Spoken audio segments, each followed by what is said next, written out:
Sorry about being on camera then off. I had to cough and blow my nose. Alright, welcome on in everyone, and welcome to our Saturday stream.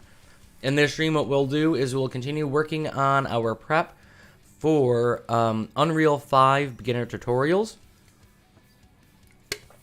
In particular, we'll be focusing on finishing out the Endless Runner, moving on to probably make Smash Hit, or parts of Smash Hit, and from there, we will we'll move to build. I think we have the marble game first, then the Battle Royale. Now, unlikely we'll get to the Battle Royale or even through Smash Hit, so do bear that in mind. And I'll begin recording these as actual tutorials in a little bit. I am nearly at the stage where I'm ready to do that, but not quite there yet. Alright, so where we left off in the Endless Runner is we were working on our score and time system. Now, I've decided that the score is going to live in the player. The score actually might not live in the player. I'll think about that for a moment. The time definitely is not going to live in the player. I'm thinking about having the time and score live in the same space. And then we'll just pass the score to the player. So we have two areas where it's kept. Maybe not. I mean, we'll do the time first. Okay. So, as always, this series, these live streams that is, the tutorials that I do, are brought to you by Patreon sponsors, and you too can support the channel, and all you have to do is hit that like button down below. It really does help the channel out. If you want to take your support a bit further, and you want to know when these videos come out, when these live streams are, then make sure to hit the subscribe icon and turn on all notifications. And again, if you want to take your support even just a little bit further, consider becoming a Patreon sponsor. Patreon sponsors at upper tiers get instant access to all ongoing and completed tutorial projects here on YouTube. From my channel, that is. And other tiers get access once the project has completed its run on YouTube. In other words, I've released all the videos from the series. In addition, Patreon sponsors, excuse me. In addition, Patreon sponsors get early access to the tutorial videos. Okay, well, with that said, let's move on over and start looking at our Endless Runner.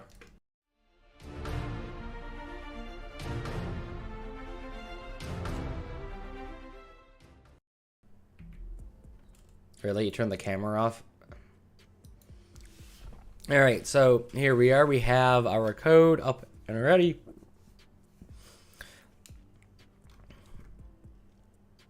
What the literal crap? Sorry, I'm saying that because literally about 5 minutes before the stream, I was going through this and I reorganized this because the header was over here where it's not originally, and this one was at the other end. I moved this one and suddenly the header is moved. I don't get why it does that, especially when I haven't done anything. And yes, I am aware of the typo. Yeah, I'm not going to comment too much on that typo. Alright, let's go ahead and compile this really quickly so we can get a build up and running in front of us, and we can proceed. Also, I'm out of actual coffee, so I'm drinking canned coffee, which is so nasty. Oh, that reminds me, I need to make a quick tweet about something. So, 1, 2, 3, 4.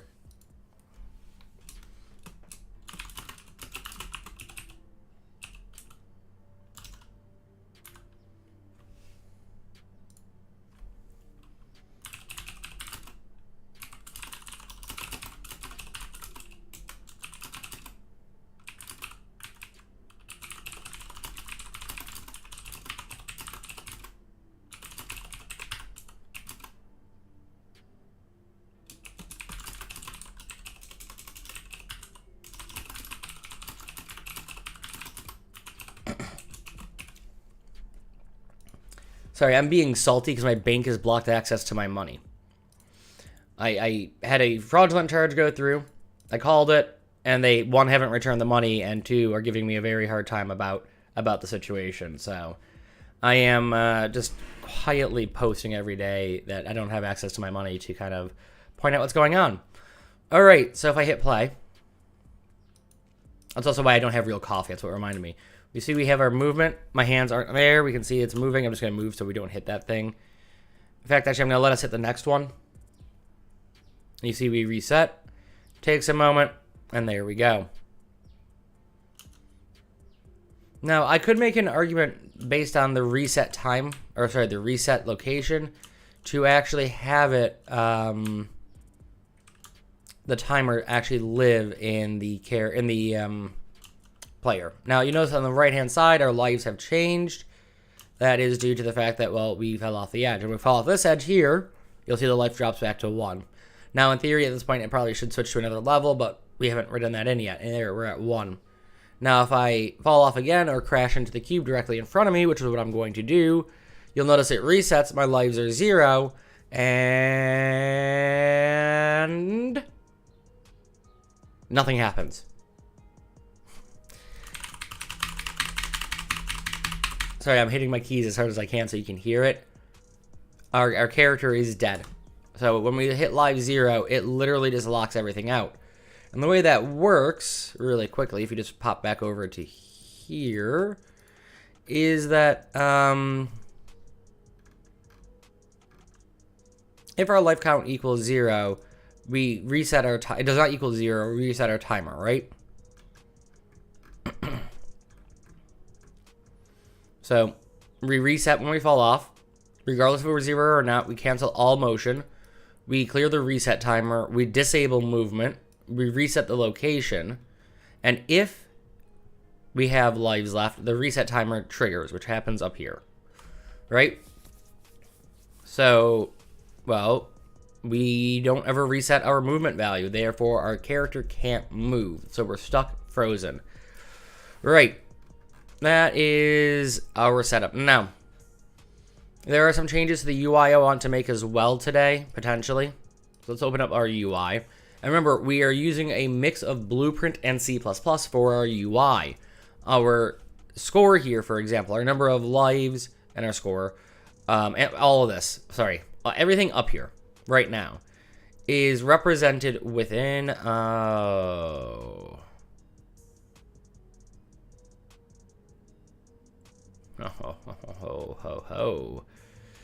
Definitely going to need to do a change for this, actually. Crap. Well, it's a very minor change, but hey. So all of this right now is in Blueprint. It says the designer. We could do it in C++. I don't hate myself that much. Notice we have no code here. None whatsoever, and yet we saw this number changing. Well, it's because our parent class is a C++ class for widgets. And inside that C++ class, if we go over here, we have our widget elements. Now, one of them we do need to change, technically 3 times, which is why I made that noise a moment ago, because I just realized that. And there is our set lives and our set score. Now, we have a score to actually set. So, yeah, we need to set that up. I'm just going to pop back over to here for a moment, and we're going to change this to hours.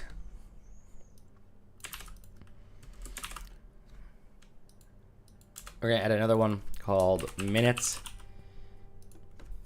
another called seconds, and then finally M seconds for milliseconds. All right, sorry about that cough there. With that done, I'm just going to pop back over to the designer.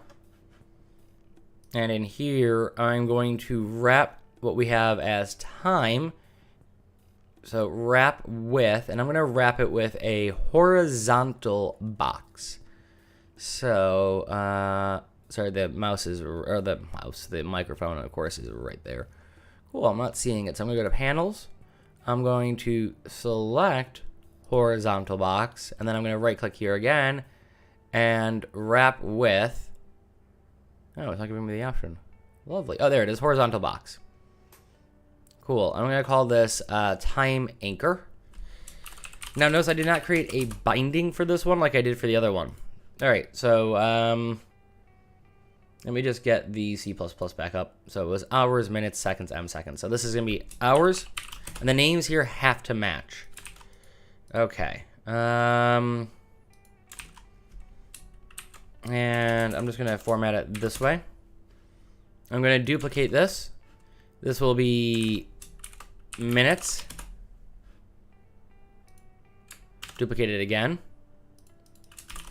Seconds. And this one's going to be a bit different. Instead of a colon at the end, I'm actually going to put a full stop. And then finally, for our last ones, we're going to have M seconds. And this one is going to just be 3 zeros instead. All right. So there is our time. Now, I'm going to change the font size on this one also. I'm blind as to where they've moved these things to. Font. We're going to go with half that size, so we'll go with 12. And we want this to be to the bottom. 12 might be a bit too small. We'll go for 16. There we go. I like that size. Okay. Awesome. Right. Let's just save that real quick. Yep, we know the binding wasn't found. It no longer exists. Not only doesn't it exist in our graph, it doesn't exist in our code anymore. All right. Now, I could, in theory, have this just as time and format as one thing. In fact, that might be a bit more reasonable to do for part of this. But this bit here, this microseconds or milliseconds bit, we can't easily do that because we can't change that font size for the entire thing, so we need different elements. Now, again, I could have hours, minutes, seconds as one element, and then do milliseconds as a separate element. Instead of doing it that way, which is, again, a viable option, I have opted to have them as separate entities. All right, let's really quickly write the code for this. Now, this is going to be really, really easy, to be fair. So first, I'm just going to copy the U function specifiers. And this will be a void, of course, and it's going to be set. Technically, we're getting something, but we're setting something on this. So I don't, the naming convention here is a bit wonky to me, but I'm going to call it set. Unreal will often call this a get instead. So what we're going to do is we're going to set game clock, actually. All right, and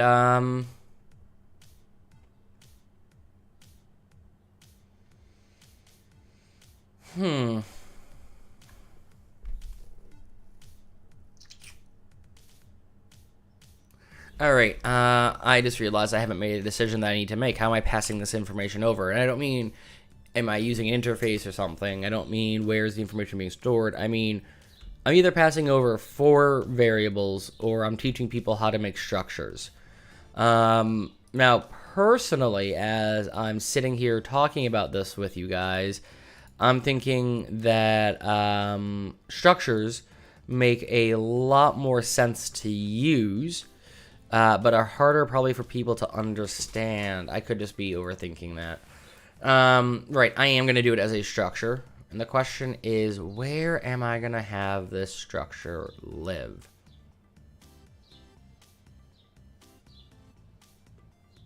You know what we're going to do? Is we're going to go to map. We're going to create we're going to go to the main window. We're going to create 2 new classes.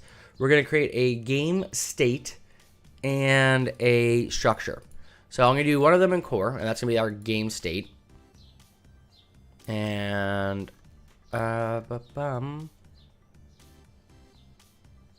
game mode. Nope. Game state base. There we go. Cool. And we'll call this endless runner game state base. This will be in public. It will be in the endless runner. It will be in core. Go ahead and create that class. We will not reload right now. Let it do its thing. It's going to pop up a compile window. There's a reload window. There's a compile window. We will tackle all of that in a little bit.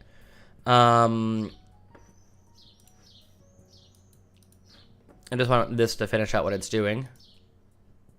Once this is done, there we go. There, it's finished. Okay. All right, so we'll reload everything in just a moment. We're going to go back to the endless runner. And we're going to create a new class, and this is going to be a none. Now, one thing I don't like about Unreal is that it forces you to have a CPP file, so an implementation file. We only, in this case, let me just close this out, need the header. So, meh. All right, so we're going to do this as none. This will be public. We're going to have this endless runner. And technically, it actually does go into core. All right, so we're putting it in core.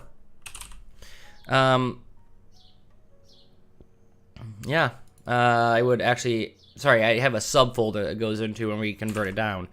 So this is going to be called common struct. All right, we'll create class. This one will reload on. And what we're going to do in this one is once this is done, there's that reload again. Once this is done, which it is, we're going to close this out and we're going to reload all. And now this will stop debugging, which is meh, but hey, we don't need it up for a little bit. All right, so we have our game state, and where are my common structs header? We don't need the class file. In fact, we're going to open up the class file in just a second and begin deleting things. Let's get rid of all of that. Let's go here, and to be fair, let's just delete all of it, including the include. We literally do not need this file. If you delete it, however, I have found that Epic adds it back in. All right. So, I'm going to be a bit... Actually, I'll do it on stream. I'll be nice. I won't be lazy. So, ustruct specifiers. I think it's just blueprintable. So, we're going to declare a ustruct. Yeah, blueprint type. I was wrong. It is blueprint type. That doesn't matter. That blueprint spawnable. We're a structure. We don't need to worry about that. Cool. So let's talk about ustructs just really quickly. See if anything has changed in a ustruct in... Oh, this is not official documentation. Okay. Oh, here we go. This is what I was looking for. So, again, it tells you even in its setup that they want you to do it in a header. Now, you could do it in other areas. You're going to use the ustruct specifier above it and then do a normal C++ struct under it. And again, because it is a ustruct, you need a generated body, which allows it to do what it does in Blueprint. Again, you can use the uProperty system. So there is an example of the uProperty system being included. So Epic has some really good documentation on this. I'm just going to go ahead and post that into the chat for anyone who is curious about it. Right, so all we're going to do, I'm going to get rid of the comment block up here as well, is we're going to do a ustruct. Please do not fight with me, IntelliSense. Let me just grab this back over here, and I'm going to get my mouse back. It is a blueprint type, so we're going to pass that in. Again, please stop fighting with me, IntelliSense. Right, so that is the Epic portion of declaring a structure. Now we go on to the C++ version, which is not in uppercase, where we say struct.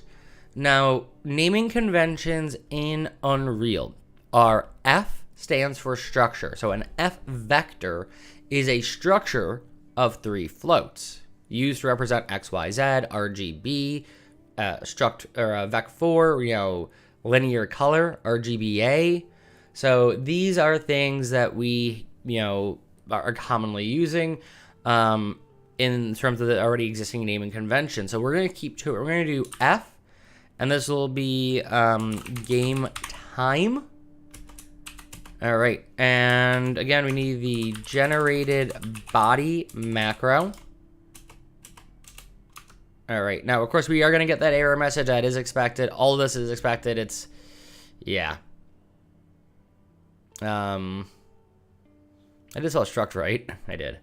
The fact that it is showing up as that color and not as the purple that generated body should is kind of concerning to me, but whatever. Okay, so let's take a look at our main UI again. So we have 1, 2, 3, 4 things. Now, we could do these all as float, but I'm going to make my life a bit easier and do these as integers, even though I'm going to treat them as if they are floats. So we'll do a int. Now, we could do int 32, and technically we probably should be doing int 32, so I'm just going to do int. And this one will be hours. Please don't fight with me in IntelliSense. Int minutes, int seconds, int m seconds for milliseconds. Okay, so there we've declared all of them. Now, you really don't need to, but I'm going to be pedantic and set them all out to 0 at the start. Now, in terms of saving, you probably would want to serialize this, but hey ho. Generated body does not get a just please recognize core minimal there. Whatever. IntelliSense, you're wrong, and I'm going to ignore you. We do not need to... We do need to edit them in C++. Do we need to be able to edit them in Blueprint?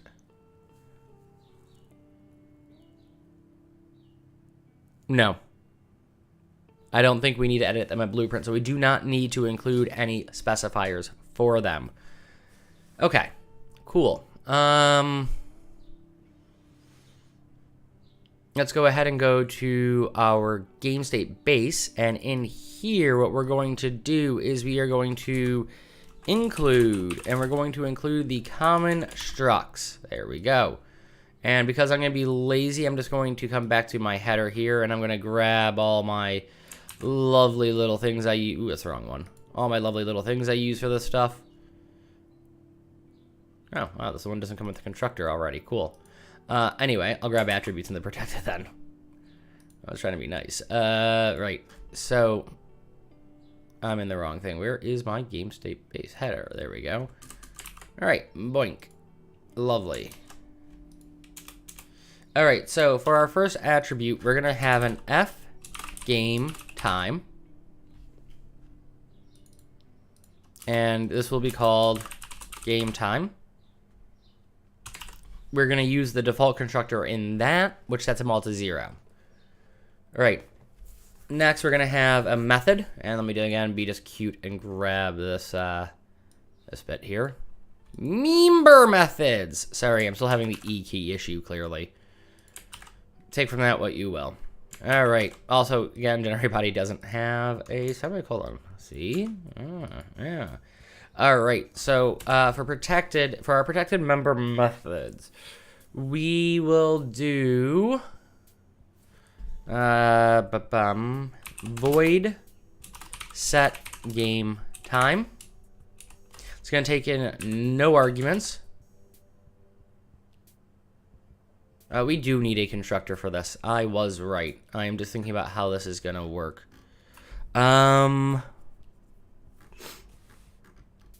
Cool. I'm just going to grab that really quickly. I know the constructor there is incorrect, but whatever. All right. So for this constructor, which should be public by default. Also, I put that in the wrong spot. Probably should have it here. Okay. We need to change that to this. There we go. Don't worry about my destructor. Kumar, you have what? And welcome in, by the way. So let's just quickly define that. All right. Now we need a constructor because that's what's going to initialize our game. Actually, I might change my mind about what I was going to say, but for now, we'll leave it in. And I can change my mind and create an init function at a later point.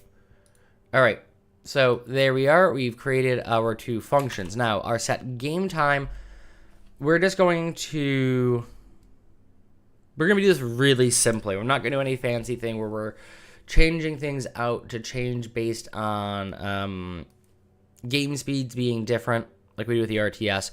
We're not going to worry about pausing, things like that. I mean, yes, we will worry about a bit about pausing because it does come to play a thing. We aren't going to worry about time dilation either. So we're going to do a very simple timer for this. And what we're going to do is we are going to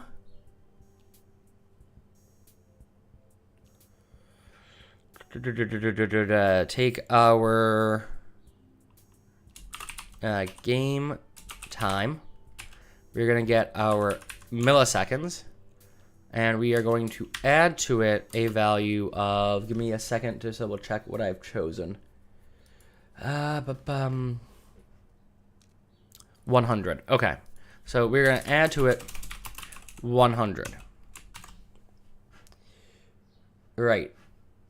Next, what we're going to do is we're going to take that value, and we're going to take our M seconds, and we're going to check, is this equal to or greater than 1,000? All right. If it is equal to or greater than 1,000, what we're going to do then is we are going to increment our game seconds. So we're going to take our game time and get our actual seconds instead of milliseconds. And we are going to take from that, or we're going to add to that 1. So remember, 1,000 milliseconds is 1 second. So hey, we have 1 second where we've gone through, or 1,000 milliseconds we've gone through. We're now incrementing this to a second. Now, note, this means the timer must tick at 0.1. I'm just going to double check that it's 0.1. We're adding in 100, so that's 0.1. I had a moment where I was thinking it was 10 and we're adding in something else. All right, so all we're doing is adding 1 to game seconds. All right, the next thing we're going to do is we're going to check if game time. Also, I skipped one small thing, one really, really important thing. If this is true, we need to actually reset our M seconds. So we're going to take this and we're going to set it to 0. Okay. So we're going to take our game time again, and we're going to check our seconds. And if our seconds are greater to or equal to 60, because there are 60 seconds in a minute. If it is, then game time seconds, we reset to 0. And then we take our game time minutes, and we add 1 to it. And then finally, we do a last check, take our game time, do our minutes, and if our minutes are greater to or equal to 60, if I can type, which again, 60 minutes in an hour, so I say 60 hours in a minute, I thought, then we take our game time minutes, reset it to 0, and then we do our game time dot hours is added, we add 1 to it. All right, that is the system. That is as simple as I can make this system, I think. Probably could make it simpler. Fairly straightforward, nothing complex in it. Now, what we need to do is 1, trigger the system, 2, trigger the pause for the system, 3, pass the information over, and 4, calculate a score out from this. So I'm going to skip around in that a bit. I'm just going to take care of part of the transferring the information, the end part of it. Because that's what I planned to do originally before we did this, and I realized while I was doing this, oh yeah, we did this entire structure so that I could do this other thing. Let's quickly do the other thing before we forget. So let's come back here, and what we're going to do is we're going to include the common structures. This is the reason why I wasn't sure I wanted to store it. I don't want the UI to have all the information in the game state. It doesn't need to be there, so we've put that structure somewhere else to help with our encapsulation. Right, so we have this.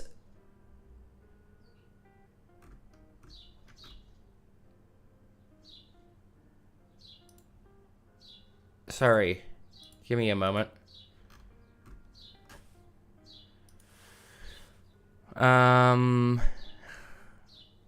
swear we wrote a function in here.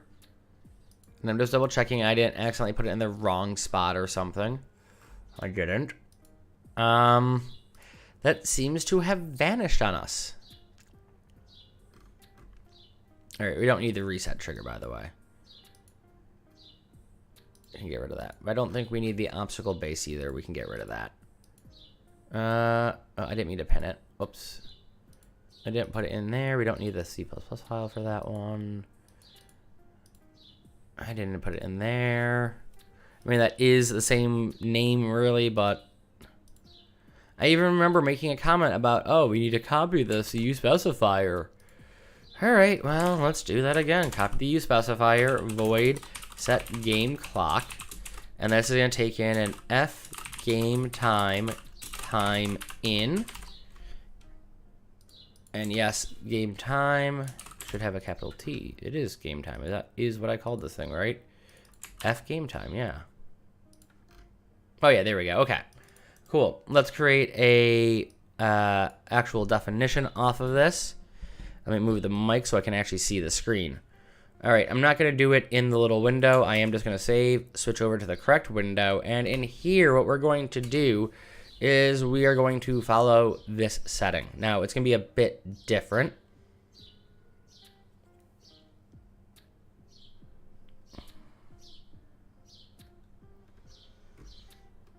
We're gonna actually copy this for a moment. Sorry, I was thinking about something, and this is gonna be called primary display settings local.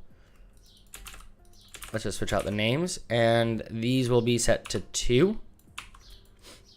No, sorry, yeah, it's 2. Do any of them get 3?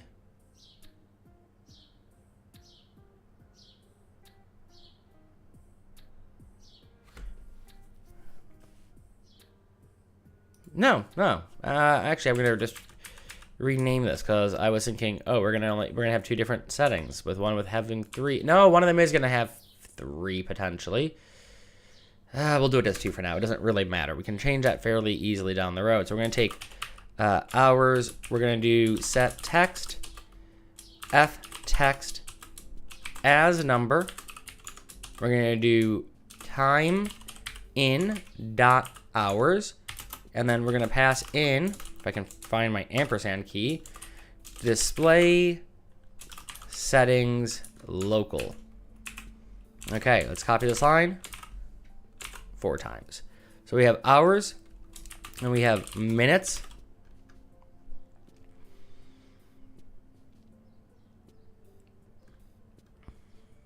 Sorry, I was just thinking about something as I was doing this. Minutes, seconds, and then M seconds. All right. So we have our start and our end done. We need to figure out how we're going to take the information from one class and bring it to the other class. And to add a wrench into this, we need to consider how we're going to calculate our score out for the player based on time. Now, I've decided already prior to the stream that I'm going to say every 10 seconds the player gets 10 points. Or 100 points, or something. It doesn't really matter what the points are. It's every 10 seconds. Now, what I could do is to do that every second, the score goes up, which is kind of a cool feature. But, I might actually do that. But, for now, what I'm going to do is I'm going to do it so that every 10 seconds, we check, okay, is this a 10? If so, up that number there, please. So, score is going to live in the player, which makes our lives a tiny bit easier when we think about this in a logistical pattern. Why this makes our lives easier is that the widget, the code that we're looking at here, lives in the player. It is owned by the player. The player is aware of it. The code here is not aware of the player, though. It's a one-way street of communication going on. And the game state isn't aware of the widget. Now, it's going to be easier for the game state to be made aware of the player, and the reverse of that as well. It's going to be easier for the player to be made aware of the game state. There are built-in functions we can use for that, such as get player character, or player pawn, get game state. We're going to use those to our advantage, and the reason why it comes to our advantage here is, well, we need to pause the timer when the reset's happening. No point in having the timer go when the player can't move. 2, we need to have the information sent to the widget, so that's going to pass through the player. When it passes through the player, we can also do our score check. So, I'm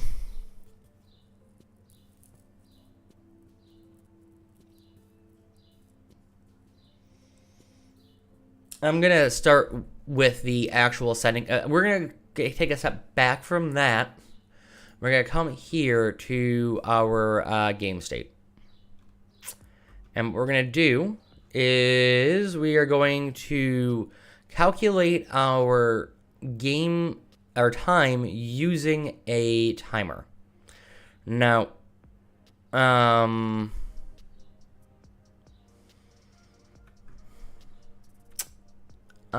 just pondering something. If I still want to, I'm going to do it on the constructor for now. I might move it, and I'm going to cheat this time because I don't like looking this up, and I always forget the order of declaration for this. So I fortunately use timers in a lot of my code for things. It says avoid tick where you can, use timers where you can, even in C++. But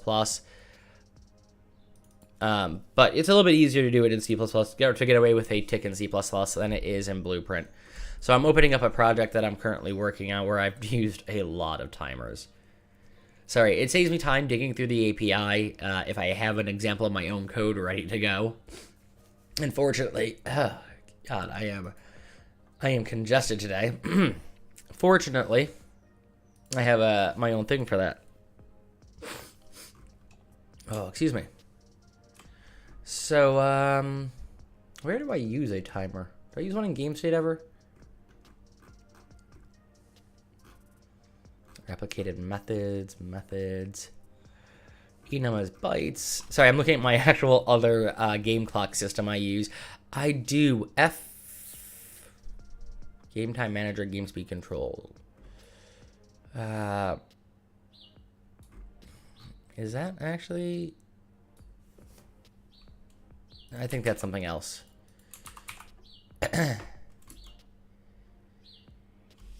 Yeah, no, that's actually an event dispatcher. Cool. Hey, if I need an event dispatcher, I have one ready to go. That's an interface. Where have I done one of these? Building manager.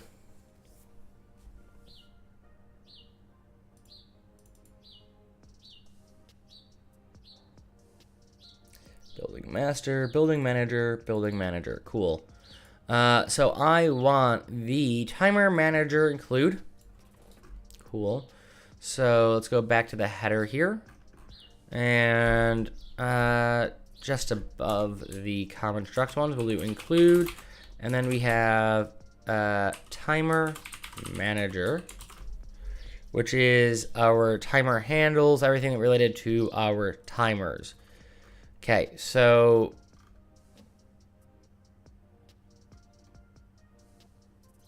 give me a second.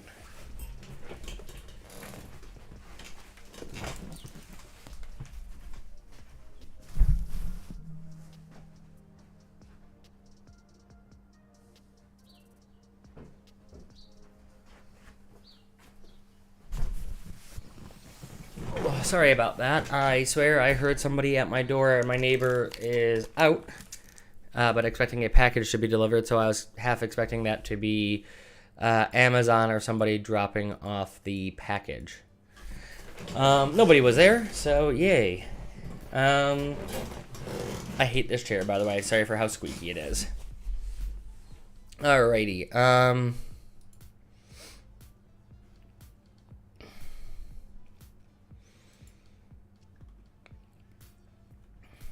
All right, then we're going to have an F timer handle, and this will be called game time. We're going to create a new function, actually, called void pause timer. It's going to take a Boolean value in, b should pause, or, yeah, pause, as in, should we be pausing this? All right. Let's go ahead and create this one really quickly. And all we're going to do is we're going to do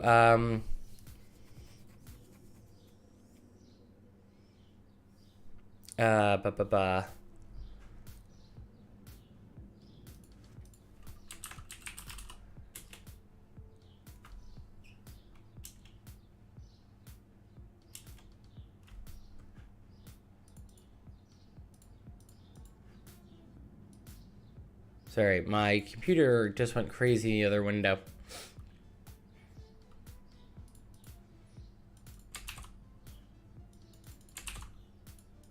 We might actually need to look this one up, unfortunately, and that's what we're gonna do because I don't have a pause example already. So just bring this over. F timer handle pause, and there we go. So we've already included it, and we want to pause timer. Cool. I guess I should look up unpause while I'm thinking about this one. F timer handle unpause. Okay. So all we're gonna do is if b pause. So in other words, if we should pause this, then we're gonna take our I meant to call this game time th. Wow, that was bad of me. Game time th for timer handle. We will then do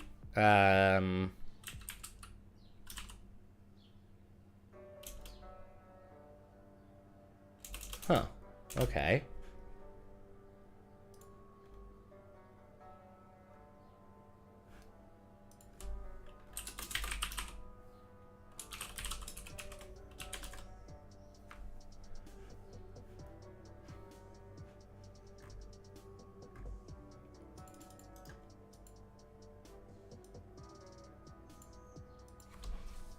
I'm just looking for an example of this. Oh, I've done this wrong. Sorry, I'm just looking at the API. I've definitely done this wrong. Give me 1 second. We're passing it in as a F timer in handle. Yeah, no, sorry, I misread that. So we do F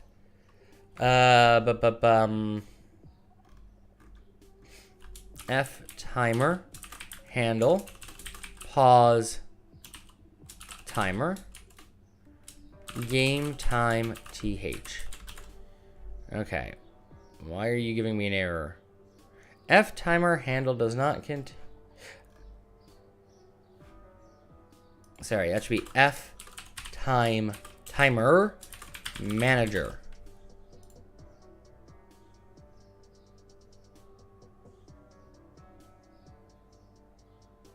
And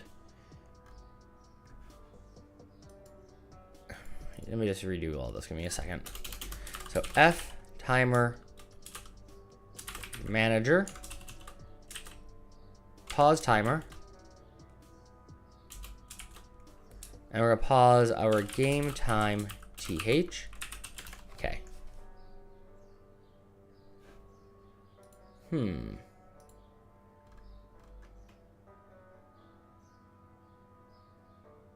Oh, yeah, no, that's still wrong. Sorry. I should have known this one right away because it's the same as the invalidate. So it's get world timer manager dot pause timer handle. And then we're going to do else. So if we're not pausing it, then it's get world timer manager dot unpause. And we're going to unpause the game timer or game time timer handle. Okay, there we go. Sorry about that. Every so often. Hey, Sam, welcome on in. I forget some really basic stuff. So all we're doing here is pausing and unpausing. This is going to be used for that communication from the game player to the game state. Okay, let's go back to here. And what we need to do is, well, we're going to wrap this now with a check. We need to add one more thing in, which is if, and then we're going to do get world. Actually, we're going to do game time th dot is valid. Now, one of these will work, one of these won't, and I need to double check which one it is. Okay, there we go. So we're only going to do this if the timer handle is valid. Wait, no, we don't even need that. Ignore me. Let's just undo that. How are you doing today, Sam? Everything okay at home? I don't know why I thought that.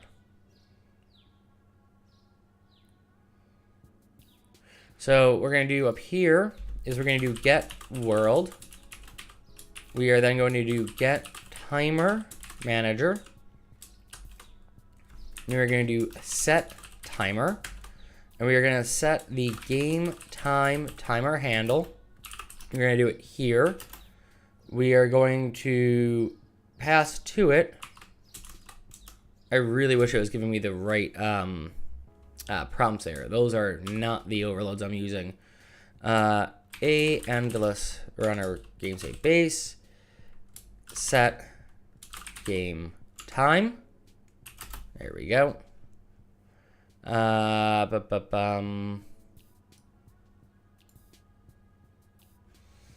Our speed will be 0.1, and we will be looping. Okay. Cool. There we are. So we now have this running. We now can pause and unpause it. Kind of. But we need to actually have this send the information somewhere useful. So we need to send this information from here to the player, to the UI. When I say player, I mean the player pawn, and back. Sorry, I'm going to have some water.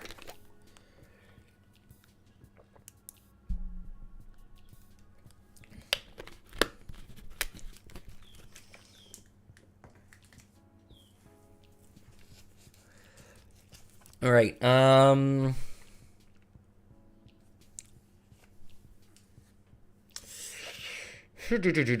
going to do this? So, I love doing prep live. That's why, by the way, I had that. If we change this to 10, then that becomes 0, 1. If we change this to 1, it's 0, 0, 1. Now, I kind of am tempted to change this to 10 and make this 0, 1 so we can use both those digits. In fact, actually, we are going to. Okay. Nothing else changes. A millisecond it still takes 1,000 milliseconds for a second. So, yay. Right, I do prefer that. We're going to need another interface, aren't we? Yeah. Okay. So let's just go ahead and first build, see what bugs I have missed. Thanks, man. Everything is going good so far. How are you? I am live and kicking. So clearly I did mess something up. All right. No include found for the generator.h file. The generator.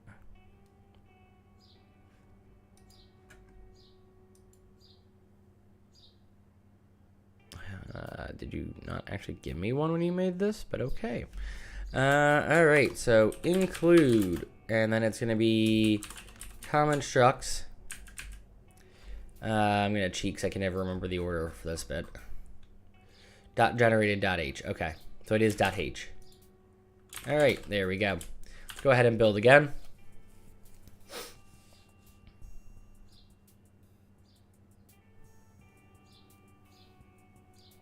Okay. Undefined use of F game time. Alright, main UI base, undefined use of F game time. Undefined use of F game time. Line 20.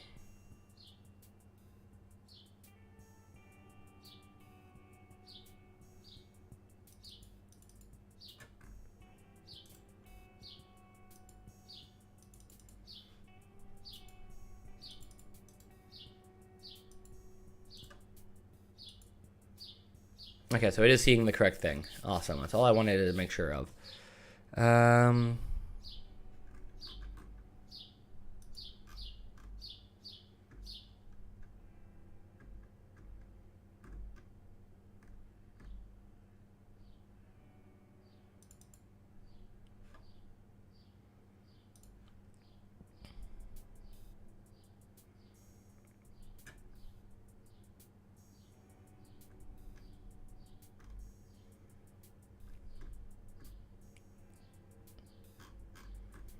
Okay. Let's get a better look at these errors really quickly. So,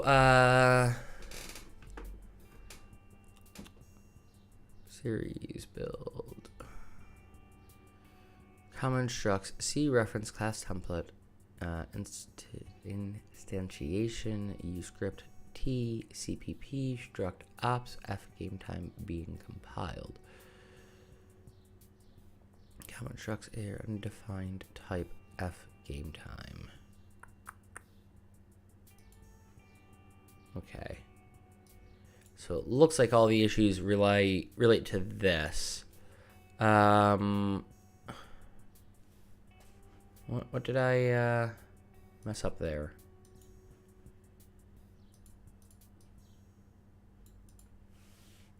Use struct, blueprint type, struct name, opening bracket, generated body.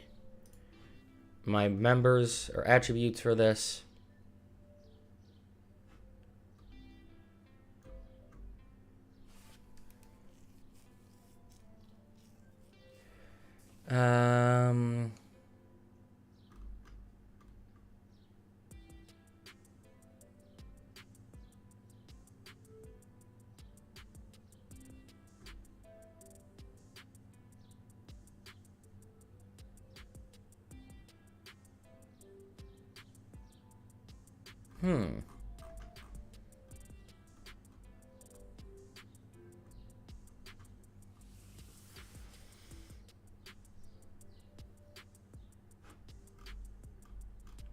Do I have my closing? Yeah, I do. Okay.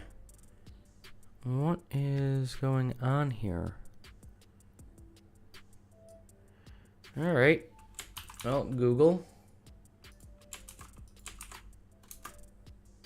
You shall be my friend for this. So, use of undefined type.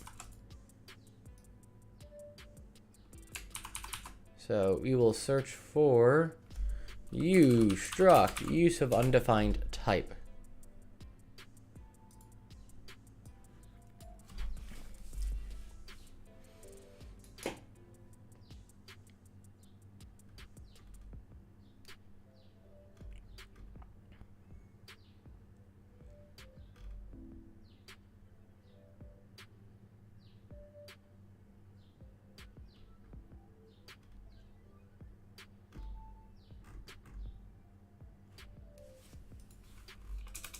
You know,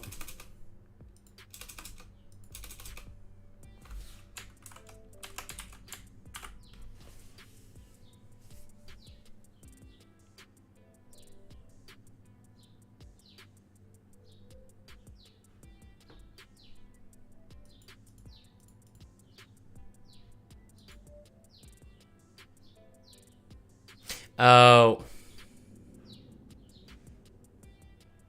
hang on. I know exactly what's wrong.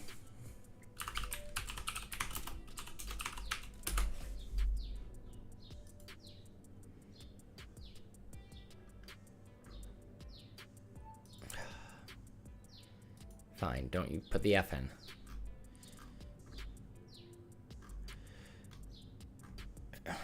Hang on. I can probably find the example of what's wrong here just in a different file. Give me a moment. Settings. Game state header, please. Actually, that's what I'd prefer to see.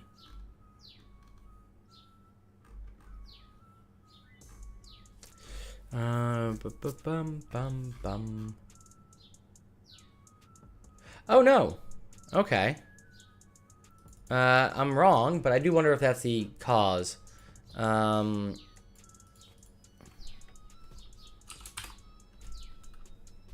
We're just going to use that term instead, just for now, just to see if I'm wrong about things. Also, let's make sure we copy the part that we want to copy, and not the entire line. So what I think the error is F game time is used somewhere else. Okay. If we still are getting the error, then I really don't know what I've gone ahead and cocked up. But hey, we'll figure that out shortly, I guess, when it doesn't compile. Okay, cool.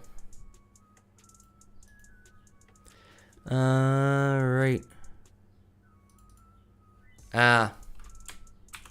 Forgot to fix it up there. There we go. The C, by the way, stands for custom in this case. But let's see if this actually compiles. There we go, it compiled. Awesome. So we still need an interface, so let's go ahead and add that in.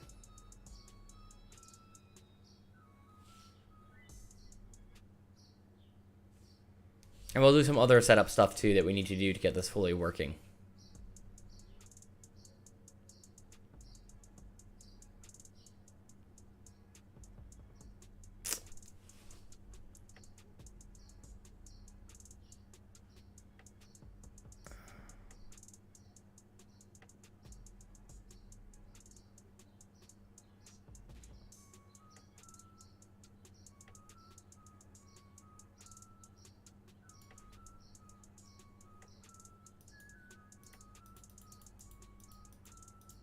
Really?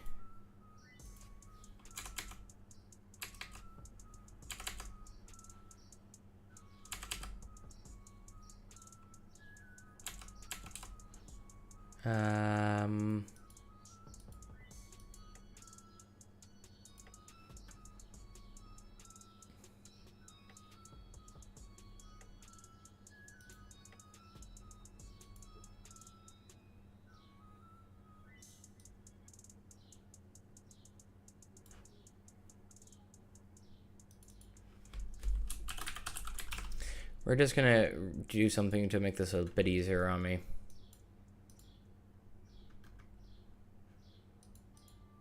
Just call it in it, right? Yeah.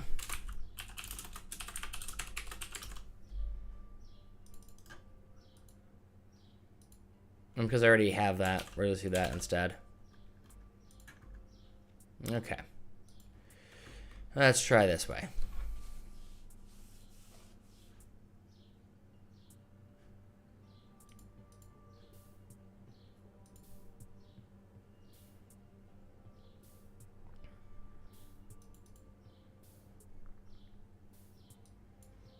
Oh, yeah, might be useful. I actually added the return type now to this. But hey, I forget these things way too often, which is quite alarming. All right, let's see if this actually loads up this time without, throwing an exception. Which is kind of confusing because this game state actually isn't used anywhere right now, which is the setup that I was mentioning when this happened. All right, so let's go to let's run our core in the content browser, not the class folder. Go to settings, go to game mode, and we're gonna find our game state class, and we're gonna use the endless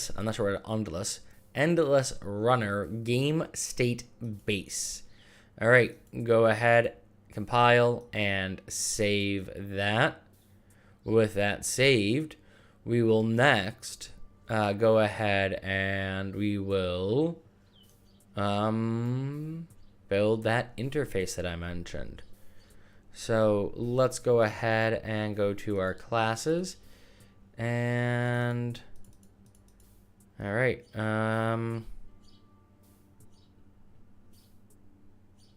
Didn't we already do an interface, or am I just going crazy? I might be thinking of the Friday streams we do. I don't think we've done interfaces yet. So we're going to do a new C++ class. Go all the way to the bottom here. I think it's the last one. Yeah, Unreal Interface. All right. Now, the reason why we use Unreal Interfaces as compared to, say, a C++ interface, in the same reason why we use a ustruct as compared to a C++ base structure, is the garbage collection system and reflection system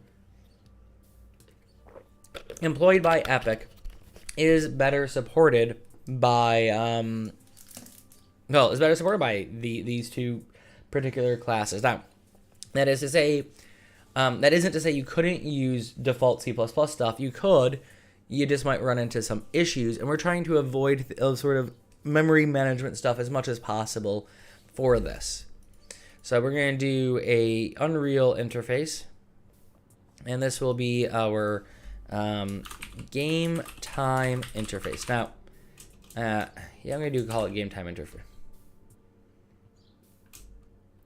Game time interface. Now, the reason I'm pausing on the name and why I'm like hemming and hawing over it is it's going to have an identifier added to it automatically that makes it clear that it's an interface. An Unreal interface is an I object. Notice when we have like the player base, it's a player base for actor, or we have a U thing for object, Unreal object. Unreal is going to add an I to this automatically and make it it's going to add a U and an I. So we'll have the object version of it, which we use for our static classes when we check can this be implemented, and we're getting a static method. And then we have the I version of it, which is used to actually trigger the method that we are calling via the interface. So it's not a huge deal, but I'll put interface in to make it clear what this thing is. And even Unreal knows, hey, you definitely don't need this class file.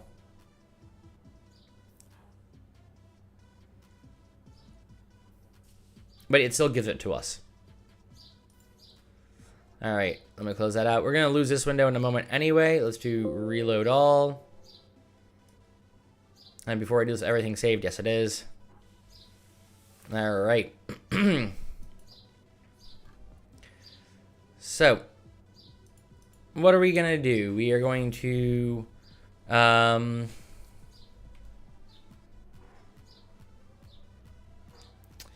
we're going to do trigger pause timer, which will be bool be pause. We are going to, void. Void, I don't know why I laughed at that. Init game state timer. Actually, trigger init game state timer. All right, and then we need one going back.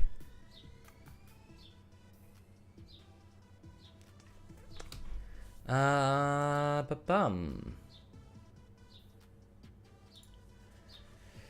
just thinking about that one. That one is going to be a bit different. All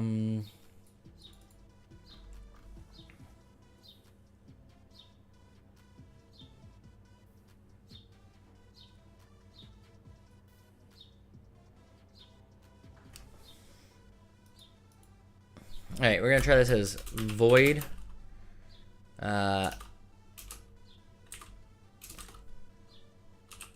Trigger pass game time. This is going to take, we need to do an include for this one. So we'll include our common structs. All right, so trigger pass game time. What the heck did we rename this thing to? F gamer game timer C. Cool. I will need a better name for this. Game time. We're gonna call this game time struct, just so we know what it is. All right. Right. Then these need to be EU functions, and these will be blue. Hang on, I have it in the other window. Blueprint callable. There we go. All right, let's copy this line.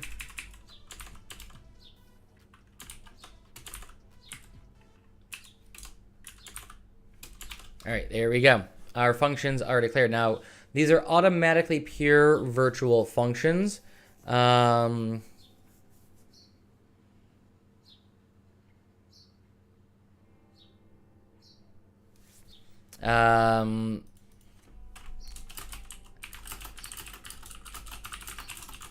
So the pure virtual functions, which means we don't need to actually, unlike normal pure virtual functions, we don't need to, one, add the word virtual. You can if you want. And two, we don't need to add this. In fact, if you do, Unreal freaks out at you.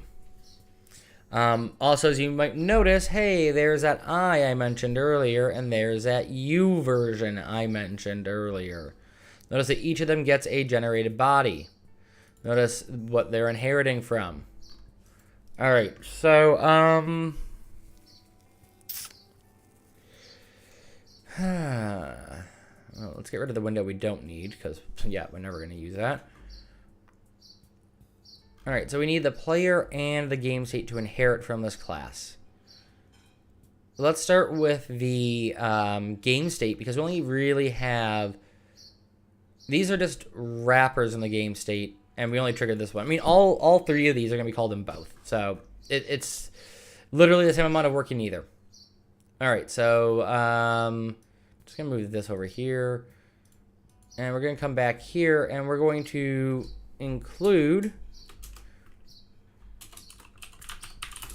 our game timer interface, and we're going to inherit from it. Now, when we inherit from a interface, well, do we inherit the U class or the I class from it?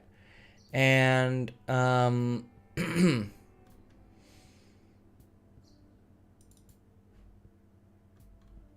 sorry, I'm trying not to cough again. And when we call it, which do we call? Well, this is where it gets wonky. When it comes to inheriting, we inherit directly from the interface class, because that's what we're overriding. If we go to the interface class, you'll notice that there is nothing in the U version of it. There is only things to override in the I version. So we're going to inherit from the I version. But when we call it, we need to call a static class of some sort. And that's where Unreal steps in. We have a static class that we can call. And then we override. We call the override from the I class. So it's a bit of a going around your elbow to get to your asshole kind of approach. I mean, I didn't mean to actually say the word asshole on stream twice now. Cool. Right. So we have that game time interface. Now, I'm just going to grab this, and we're going to do a little bit of cleanup. This is interface methods. So these aren't default member methods. These are methods we're overriding from our interface. Are we sure we didn't do interfaces earlier? Apparently not. Cool. All right, let's go ahead and head over to our game time header here. Grab all of these, copy them, bring them into here.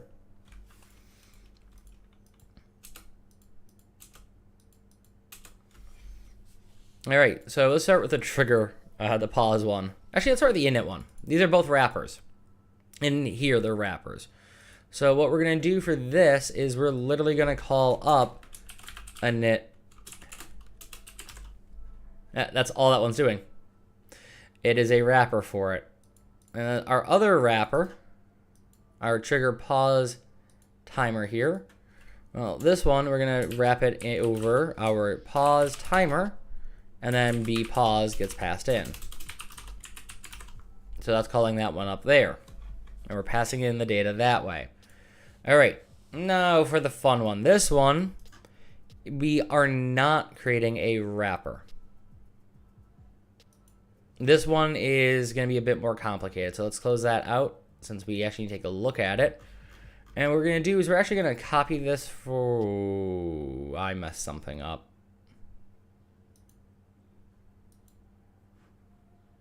I hate this part of interfaces.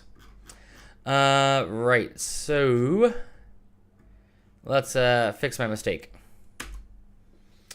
And let's copy this line. And we need to tag this as implementation. I think I spelled that right. You know what? I have an example on the other window. Boink. I did. Cool. Really quickly, I'm just going to pop back into here and actually fix all of these because they need the implementation markers. All right. Copy that. Paste that in. Copy that. There we go. All right. Let's add the implementation to all of these. And again, you technically don't need the second line. I just like having it so I can see which ones I've actually written.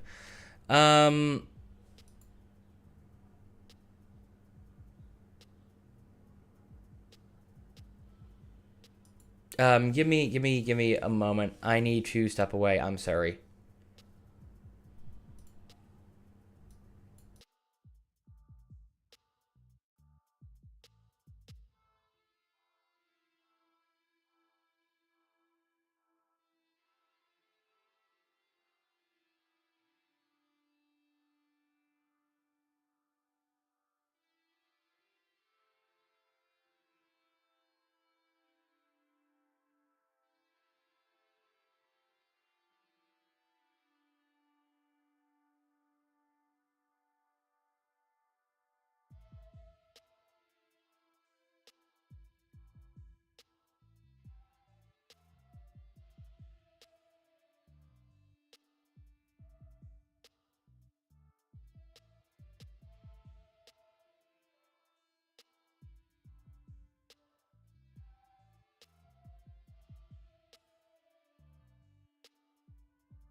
Alright, so I'm back feeling less dead. I'm muted, you can't hear me. Literally everything I just said when I walk back onto camera. Sorry about that.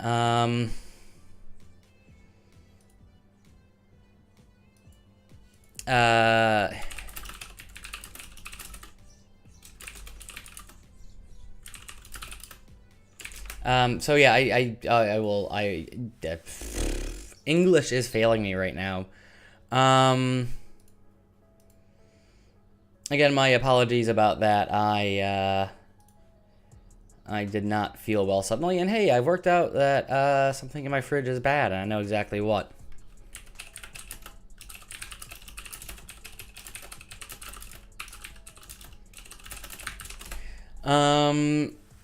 So, oh no, you didn't hear me the first time. I said it the second time. The first time the mic was muted.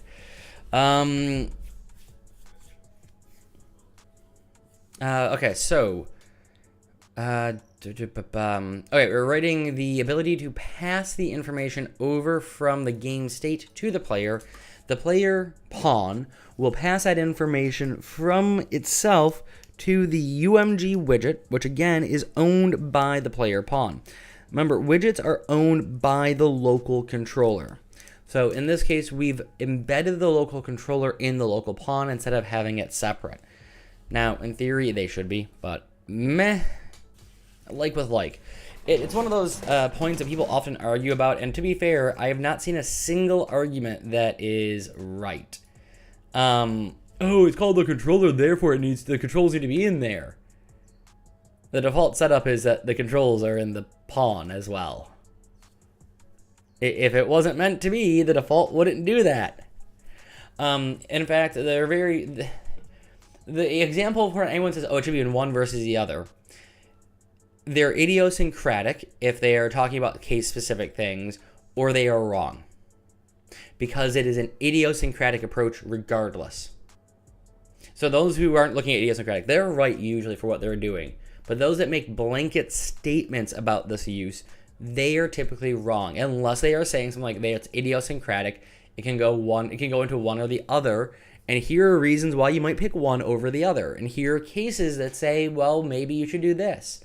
No, take... Oh my god, what's that Polish game that I need to finish playing? Medium. Polish, Russian, whatever the setting is. Eastern Bloc game. Oh, you're back to sling things at people, eh? Have fun with that, Sandal Fortnite, and if you want to do something after, feel free to send me a message.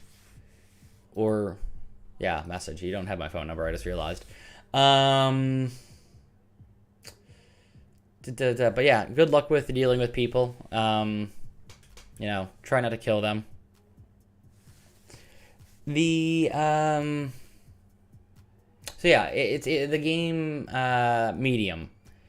You could say that the primary controller might be in the controller class, and that a second controller exists within the spirit realm for the spirit version of your character. And when you move from one to the other, because you see both, and in theory, I think you can control both at some points, the control schemes might be different for one. That one might pull into it the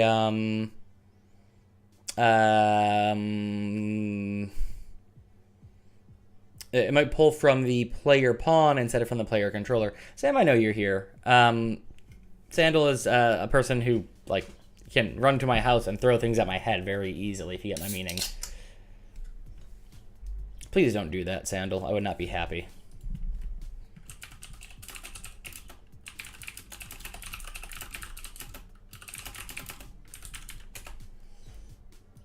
Alright, so I'm gonna have a sip of this horrible coffee since I can't get actual coffee. Thanks, Lloyd's. Lloyd's. 4 days of saying you can't manage your own money, so we're gonna manage it for you. Oh, we don't know where your money is. Yeah, I am thoroughly unimpressed with Lloyd's Bank. Thoroughly.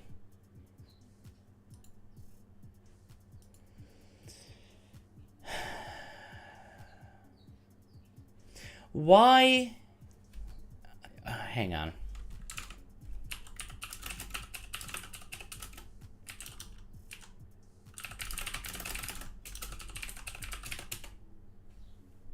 Okay, there we go. That was a bit snarky of me, but it's just the timing is really annoying. The same person every Saturday when I'm streaming. Like 20 to 30 messages. Like, while I'm streaming, no, please after, please before. Or actually, please after, never before. Right, so...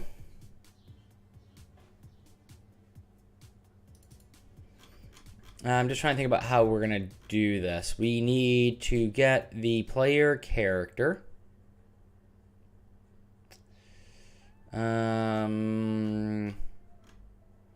We need to check, does it implement the class, and then we need to execute the class. So, I'm going to tackle that by just going here really quickly. We're going to search for something, because I want to see there's a faster method in UE5 than what I know for UE4. For get player pawn, and I want the C++ version, not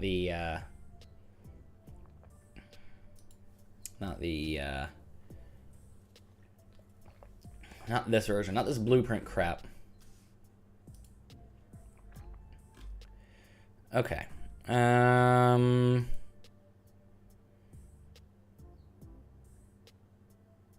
This is all the same design that you would use in UE4.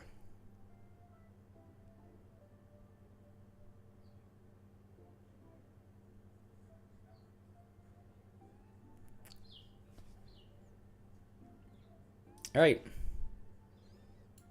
Also, not how I would do it, but the main syntax is the same. That is UE4 code. I'm not going to dig around for UE5 stuff. I will double check later on. All right, so we're going to do a pawn, which we'll need to create a header, add a header for. We'll call this player ref.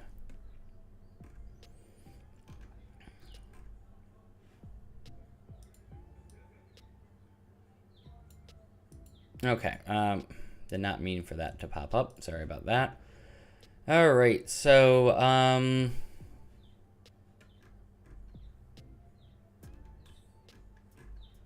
we're actually going to add part of this onto the init component.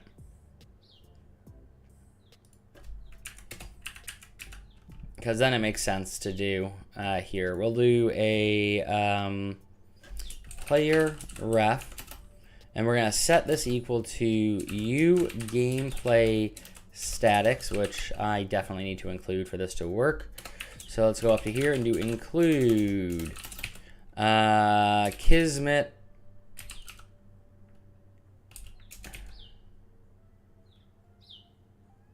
gameplay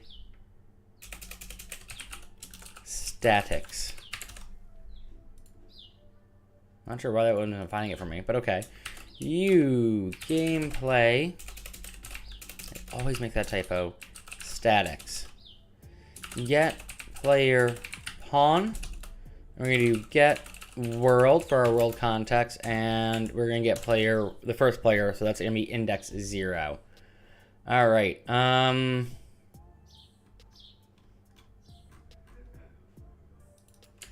right, and then we're going to do an ensure here. So we want to do ensure I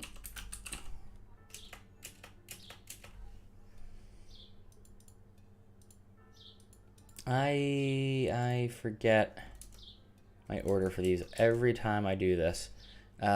If, hang on, that's in the wrong spot. If ensure not true does not equal null pointer, then we return. Okay, there we go. I mean, that statement itself is a really fun one to unpack because of the Boolean logic within it. So if that is not true, then okay.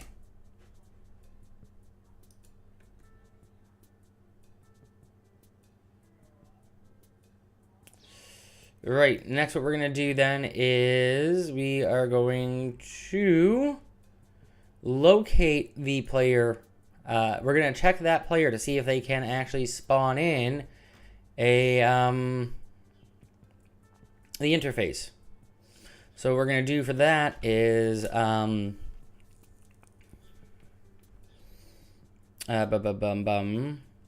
Player ref get class, and then we do implements interface, and then we're going to check for the game time interface, and then we call the static class of it up, and then we do the game time interface execute, and then let's copy the part from here.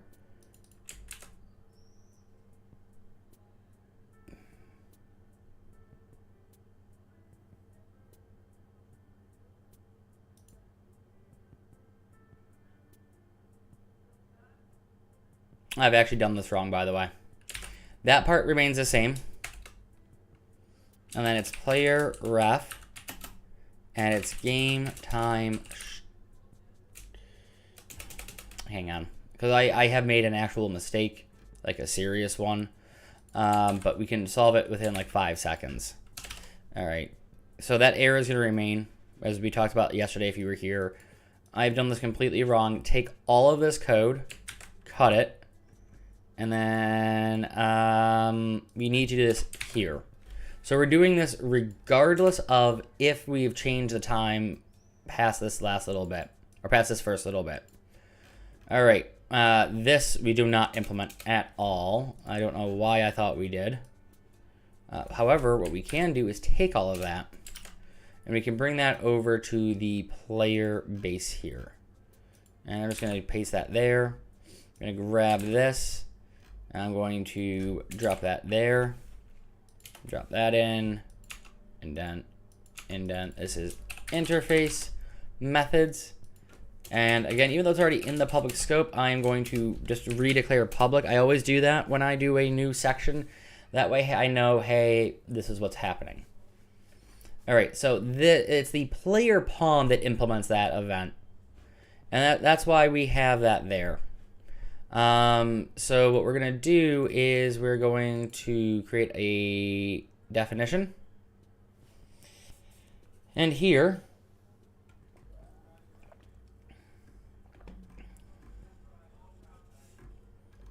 yeah,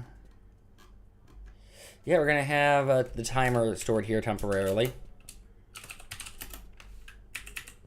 And this will be, I can't remember what the heck I named it to now. I think it's F timer handle, game timer, handle.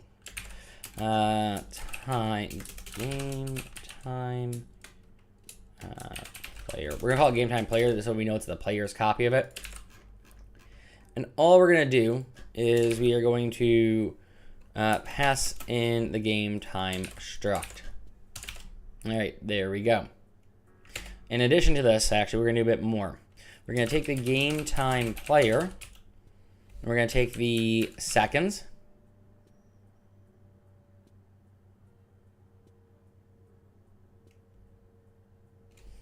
and just give me one moment here. I'm just going to do some modular math, because I just had a thought that I might be wrong about something. Modelo calculator, thank you. We want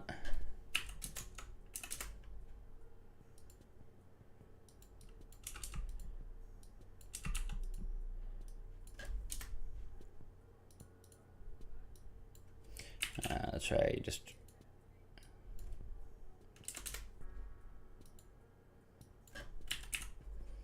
yeah, that is what I thought it was. Okay. It will work, my idea. Okay, so we're gonna do an if statement. So if seconds modular operator 10 is equal to 0. So in other words, if we have a thing divisible by 10, we are going to take the player score, which I can't remember if we named score or just player score, so it's score. Oh wow. Thought I clicked on the right thing. Score, add it to itself, and we're going to add in 10 points. Okay. Cool. We're also going to do, let's go to the game state header here for a second. Let's grab a game state base. And then in here, what we're going to do is, you know, actually, I might not create a reference for this one. I might do it without a reference, just because. I'll decide in a moment or two. So let's pop over to the side of the code for a moment and take a look at what we have. So here we're actually setting the information. Now we need to pass this information to the UI. So let's head over to the UI and see how we're getting it. So it's set, it's set game time. So at the end of, let me just close this out so we're doing it in just one window instead of splitting the file across two, or instead of splitting the file into two. You know what I mean. We are then going to do the, sorry, I'm just gonna look for the score. Do I update score anywhere else? Where is update UI called? Just in those two spots. Cool. So we're gonna create a new function, I guess, called set score.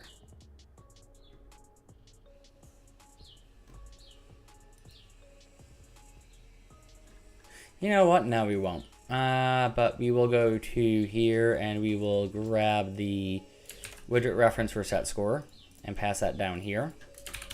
There we go. And in addition, we will take the widget ref and we will do the set game clock. And we'll pass in game time struct as our argument for there. Now all the information is going from the player controller, sorry, from the game state to the player pawn to the UI. Okay. But we need to start the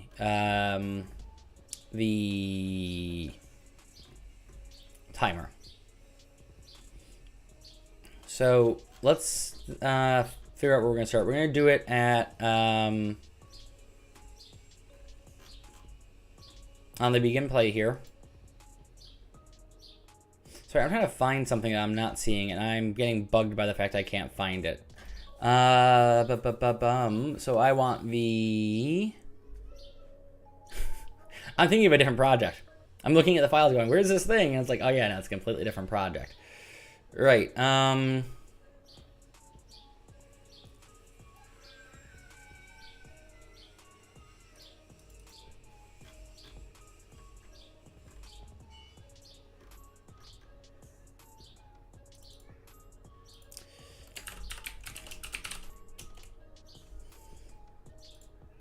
So what we're going to do for this is we're going to do an if. So we're going to find the game state, and we're not going to set a reference. We're going to get world. From get world, we're going to get game state. From there, we're going to just repeat what we did earlier of get class. And then implements interface. And then we're gonna do, and again, we need the, we might not need it. It's gonna be game time.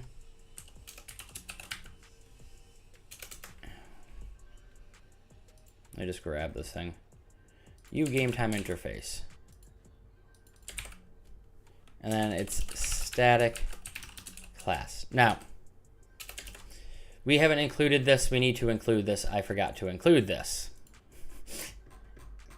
And we've got to inherit from it either. So this is going to be include, and it is game time interface face.h. Again, it is public, and we are inheriting from the I didn't move my mouse after I clicked, and that happened after I clicked. All right, there we go. Also, there we go. Now if we pop back here, that error should go away.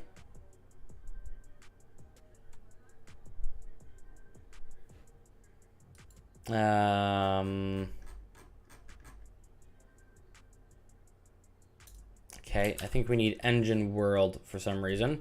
So include engine stroke world dot h.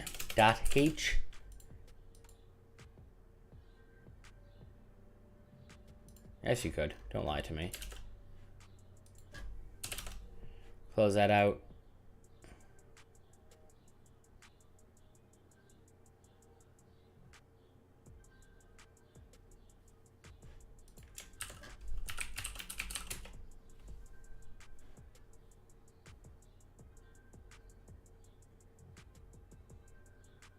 Pointer to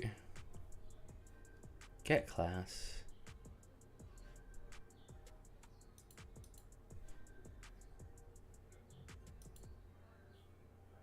I'm not sure why this is freaking out at me. This is like the standard approach I use. Also, this is an if statement. There should not be a semicolon there. Then we do the iGameTime interface. Execute. Oh, we're going to do that first. And then we're going to put the word execute in front of it. So, execute. And then it is get world, get game state. And yeah, there's nothing else we pass into that one. Okay. So from there, now we've initted it. So let me just scroll down here really quickly, make sure that's properly set. Hey, it is. Okay, so we have done the init. Let's do the pause. We've already taken aboard the information, so the pause is the last one we have to do for that one. Okay, so this one is a bit different. What we're going to do is we're going to unpause it here. So we're going to take all of this code. And we're just going to do it literally, yeah, we're going to do it at the end of this little chain here. And this is going to be, instead of the init timer, we are going to trigger pause timer. And of course, there's a second argument we have to add into this for this to work. So we are unpausing the timer here. Let's go back at the state and look at the argument being made in our state. So we want to set this to false to unpause it. So we will then say comma and pass in our argument of false. Let's grab all of this and set the true. And we do that on our reset location. So what we do here is we will grab this and we will set this to true instead, because here we are pausing the timer. Okay, now let's build. See what errors are going to pop up, because God only knows there are going to be some errors. Isn't that right, Sam? See, 17 errors.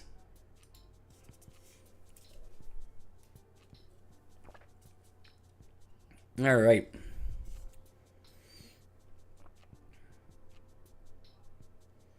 Interface functions that are not blueprintable events must be declared virtual.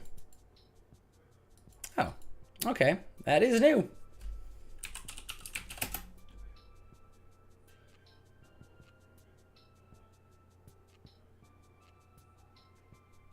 Interface events with blueprint callable functions, but no events should be explicitly declared.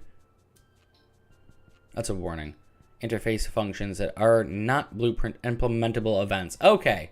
Blueprint implementable events. That's why I've been getting rid of it before. Cool.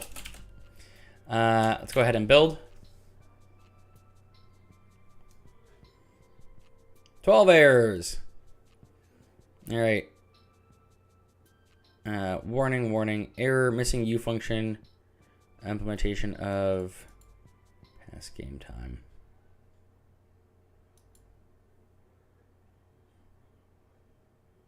Of trigger.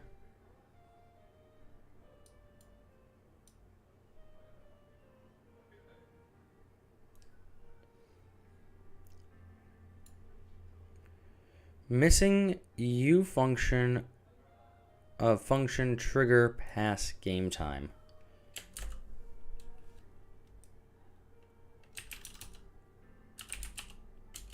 I'm very confused considering I literally do not run that event in here anywhere.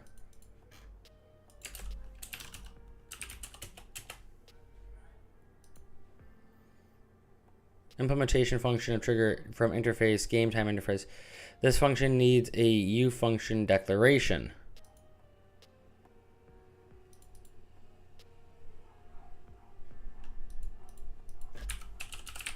Because I've not properly declared these. These are all virtual now.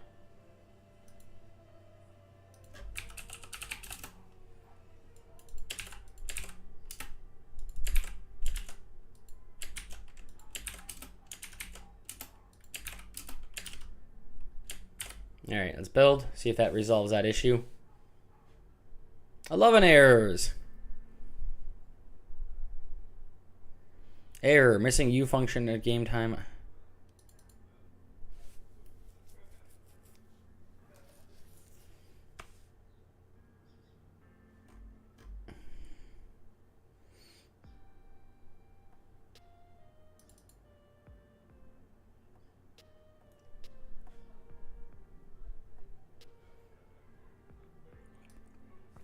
All right, I'm a bit confused by this actually. So, hey, Google.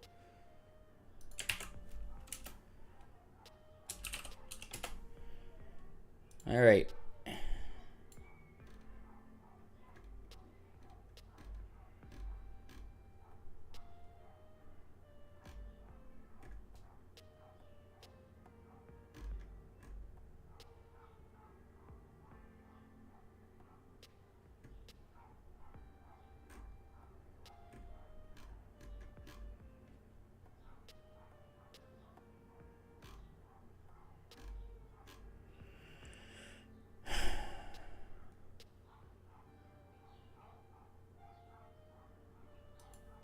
I don't know why this has decided not to work. You know what? I'm just gonna cheat a tiny bit. We're gonna undo all this virtual stuff I just did.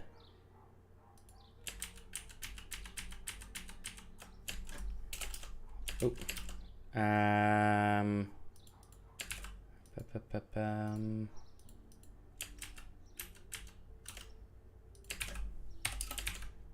That is not what I meant to do. I did not mean to paste twice.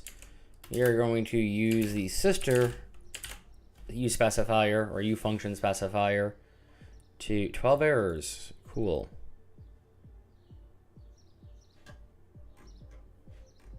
Generated bodies in both. That's right. uFunction void.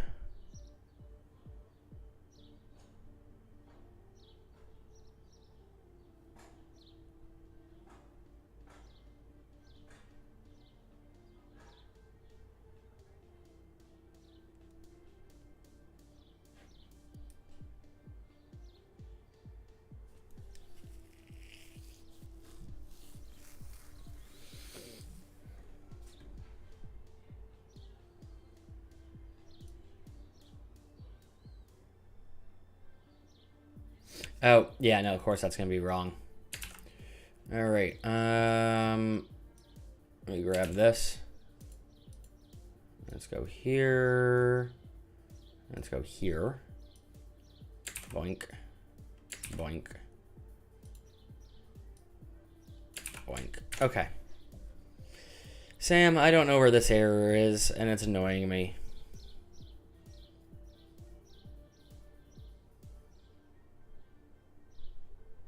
$18 errors. Cool. Take one bug, pass it around. 982 errors on the wall.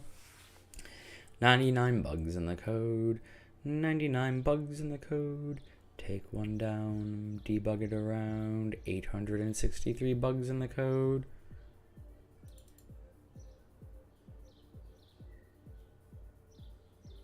All right. Error. Use of undefined type A game state base.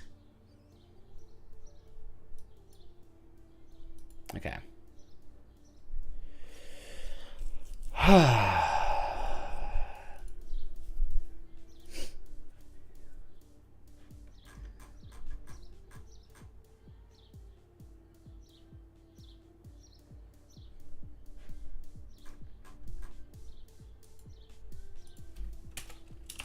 Include.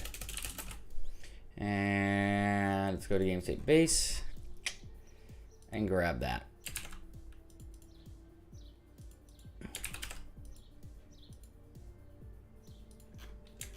There, you gonna yell at me anymore? No, you're not, are you? Yeah. Yeah, that's what I thought. You're not gonna yell at me anymore.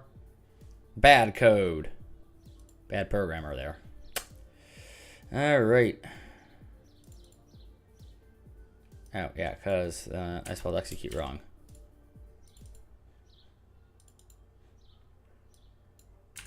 Okay.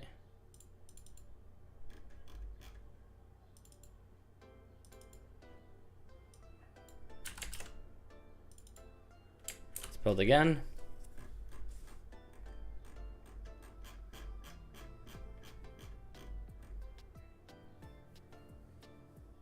There we go, and let's test it.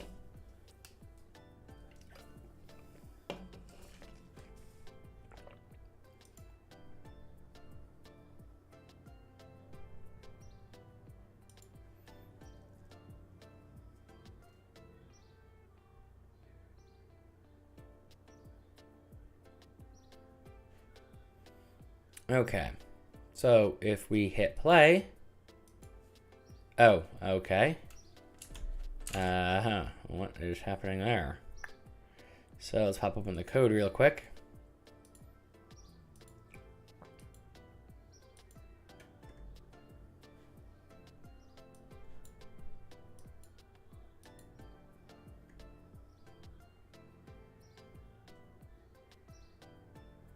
Set game clock. Set game clock, okay.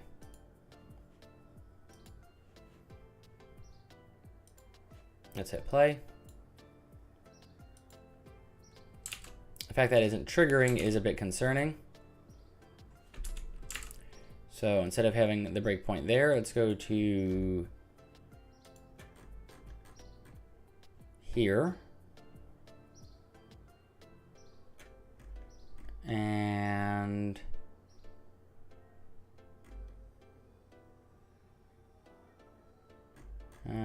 let's go here, hit play, step in a line,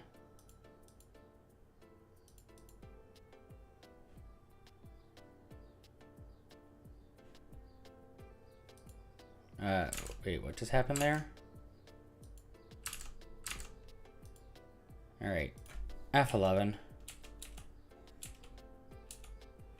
Okay, so it looks like it thinks our game state does not use this event. So what we're going to do is go back to our core, settings, player mode, endless runner, base. And let's make sure we're using the correct game mode. There we go, hit play, F11. There we go. Okay.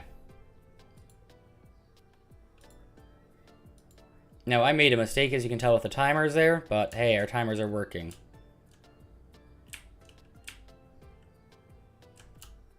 As you can see, as the timer goes up, let's see. Something seems wrong about that timer. What?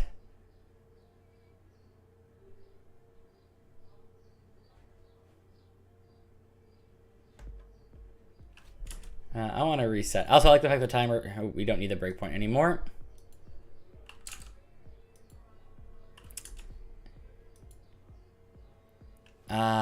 Okay. I see what's happening there. Hang on.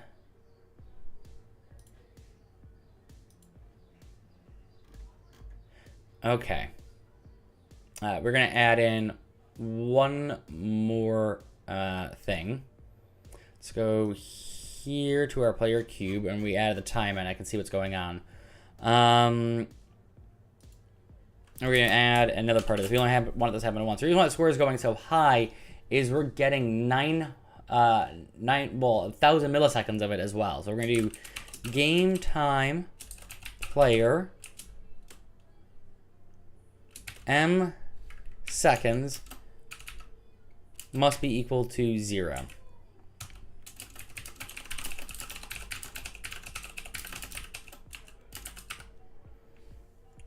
Okay, so that should resolve that error. Okay, so that should resolve that error, as I said. What else was bugging me about it? I was missing the dots. Yep. What else?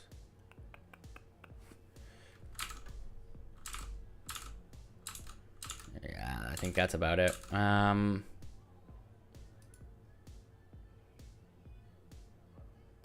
Technically, there should be a third check in here.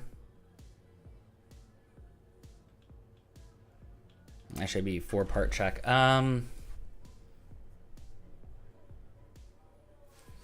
You know what? To avoid one of those errors, what we're going to do actually is something a little bit cheeky. We're going to come into our game state header, not the actual implementation file, and we're going to find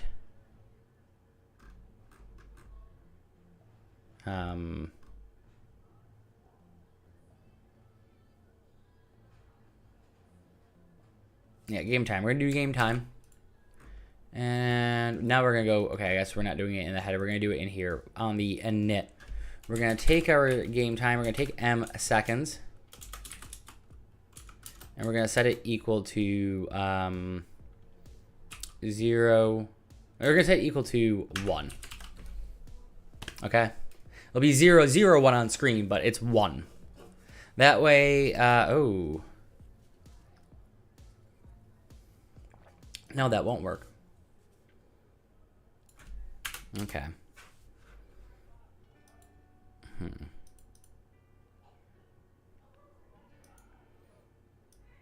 Again, I wasn't holding the thing down, but whatever. Actually, what we'll do here is we'll do if game time dot game time player dot hours equals 0, comma, and game time player dot minutes equals 0, and game time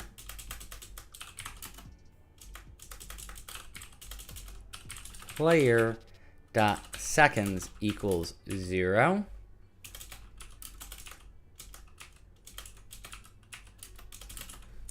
Then we are going to return. So this is just to ensure that we don't accidentally add a score in for the first 1,000 milliseconds of the game before anything's really happened. That is all that is doing.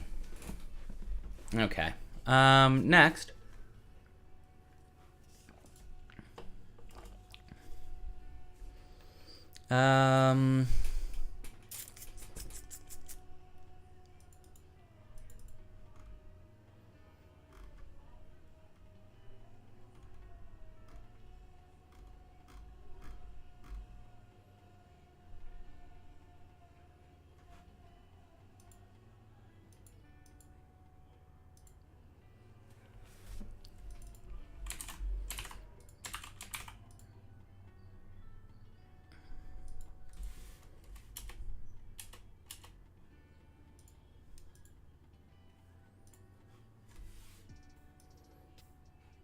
Sorry, I'm trying to find my notes for this because I rarely use it, and apparently it's not in what I thought it was. Where would I have used this recently? Where do... Oh, I did it here. I copied it from here. This is my note. Crud. All right. All right. I'm so bad at C++. Sorry for that. You should be sorry for talking down about yourself. You are struggling with and learning. It happens. F text as... hang on. I just want the F text first off. Okay.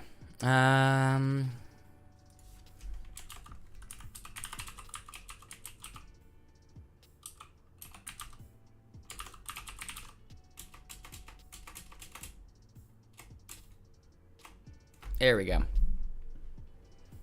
F text format is what I'm looking for.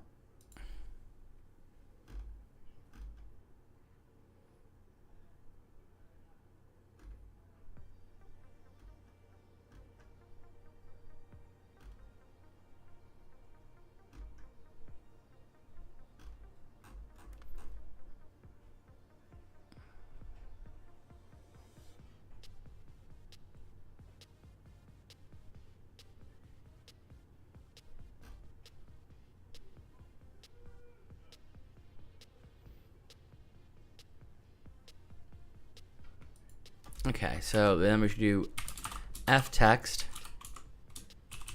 as string. No. From string. And our string in this case is that.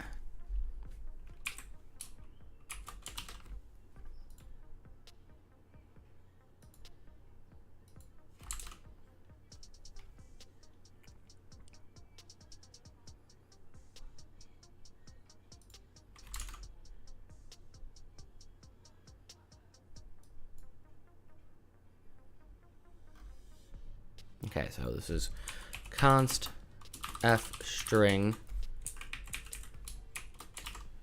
There we go.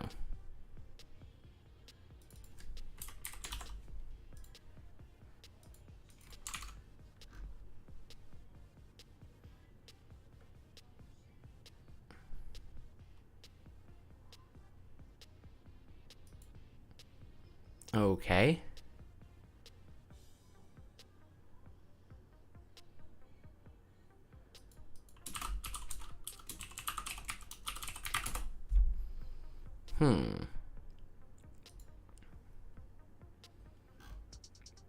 Literally what I was just on.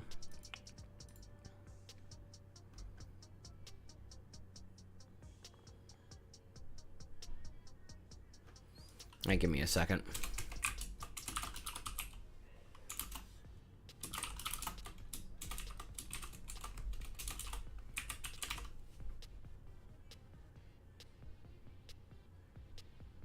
Oh, too many argument calls. Oh, I see. Okay.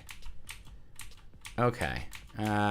Right. So instead, what we're going to do is change that from a comma to a plus.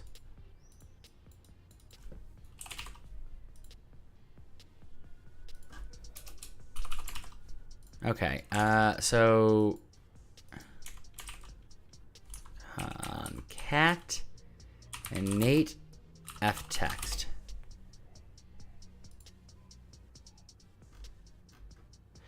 All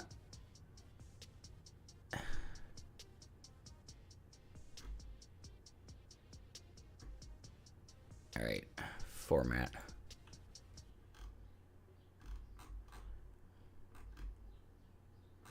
What are we in?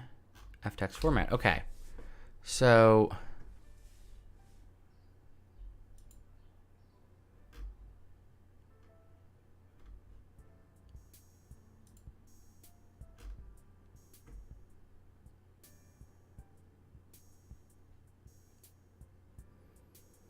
okay, well, that is not useful.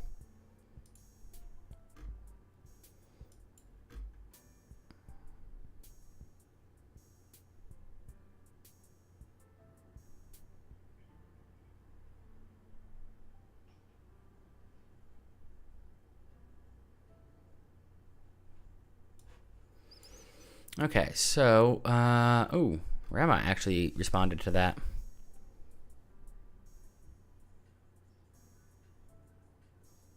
Oh, that's Rama, not Rama.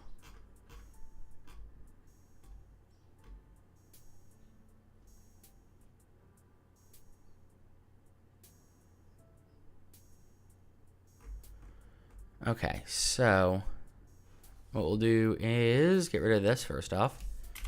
And we will do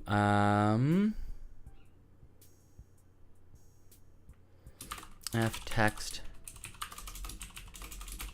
format, and then we will do ns local text, and all parameters in the string must be literals. All literals are passed through to the localization system.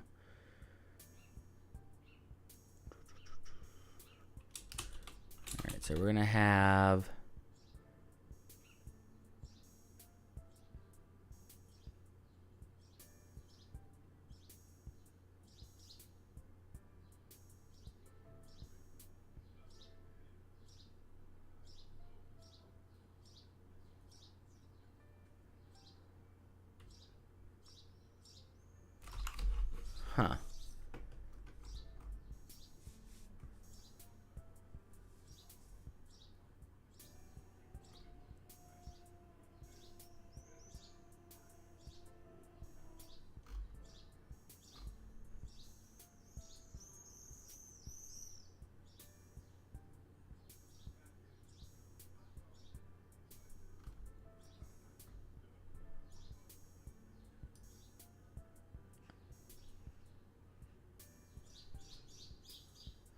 Sorry, I am just looking over something really quickly.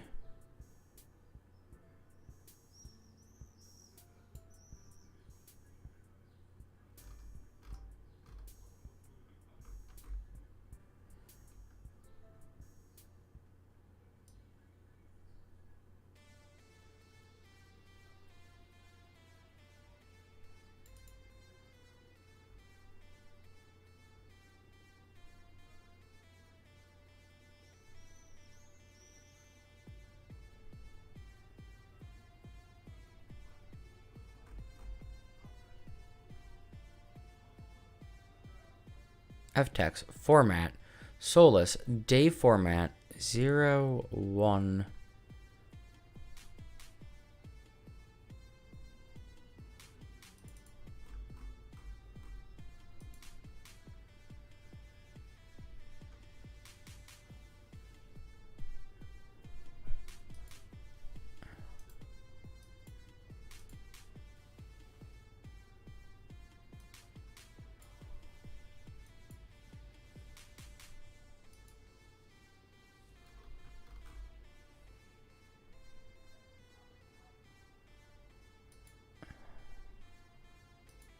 Format.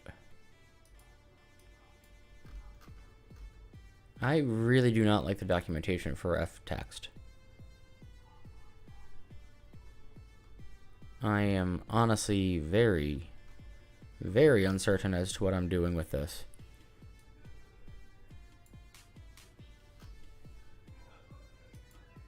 And some of these documentations don't have any explanation as to, this is a structure. We're not going to tell you the members of the structure, but it's a structure. Useful. Useful on so many levels.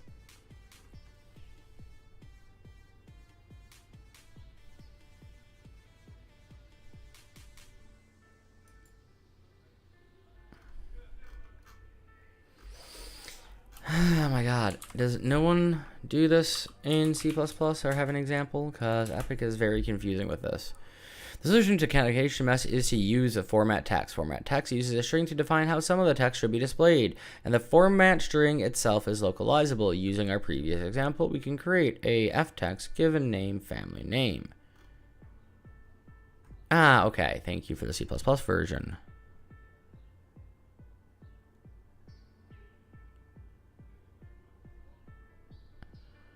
Okay.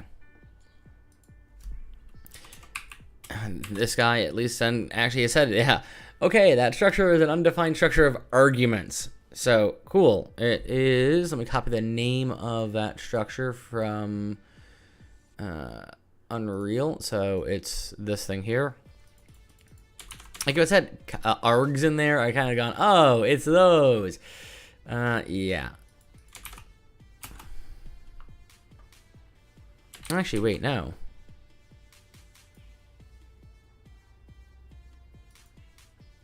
That is not what I want.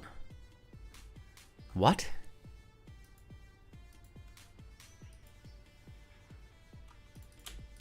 Okay, that's why I was so confused. It actually is called arguments.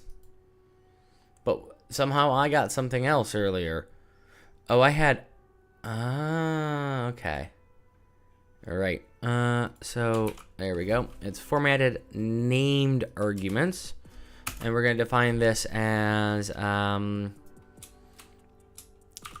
game clock FMT or formatted format is it FMT FTM? I can always never remember for this one. FMT formatted. Yeah, ask a dyslexic to do the spelling thing here. Ain't gonna turn out well, yo. Right, so we're gonna take game clock FMT. We're gonna do add, and this will be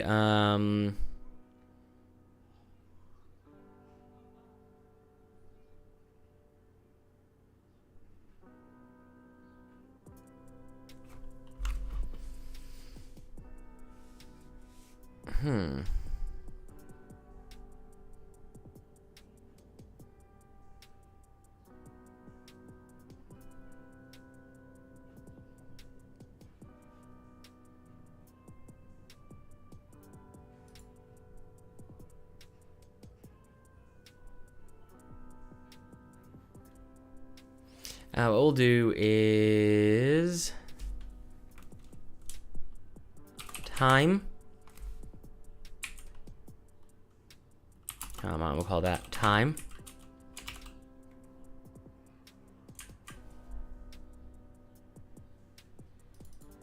Oh.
I need more information on this stupid thing. Okay, let's try Google again for F-formatted text arguments. Hey, there's an example page.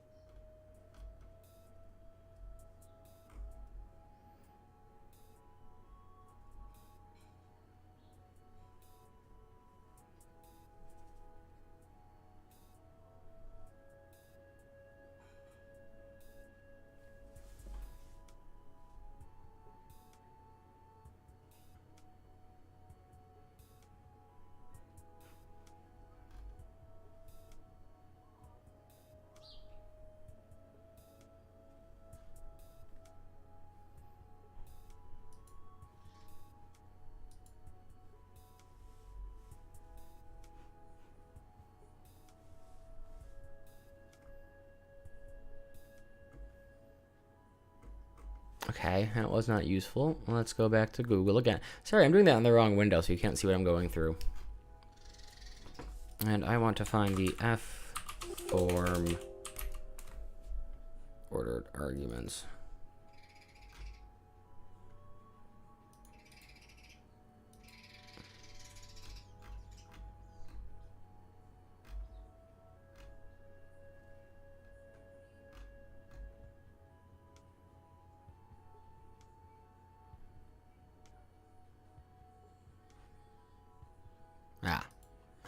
Comma, get int value.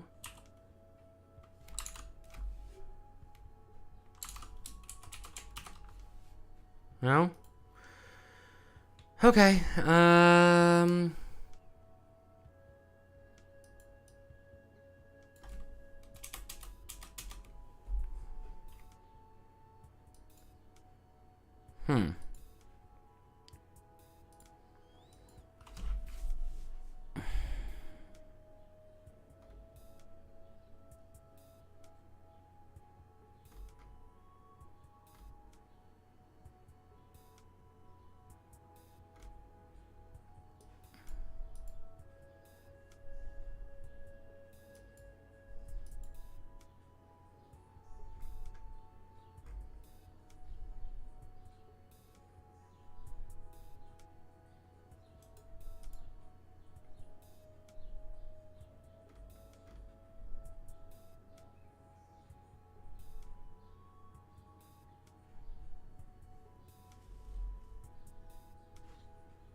Okay, so I need to either pass the argument in and do this 4 times, which we're not going to do, or just do this one. I might actually have to do it 4 times.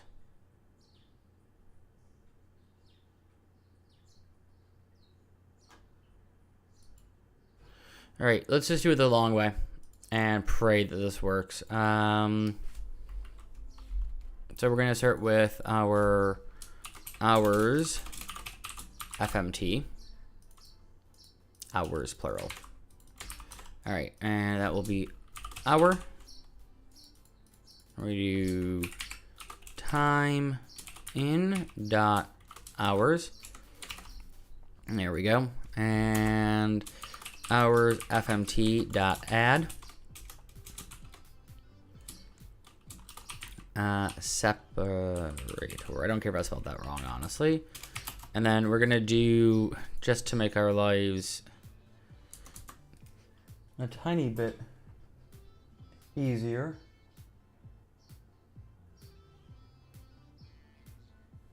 what the hell are they burning? It smells like melting plastic.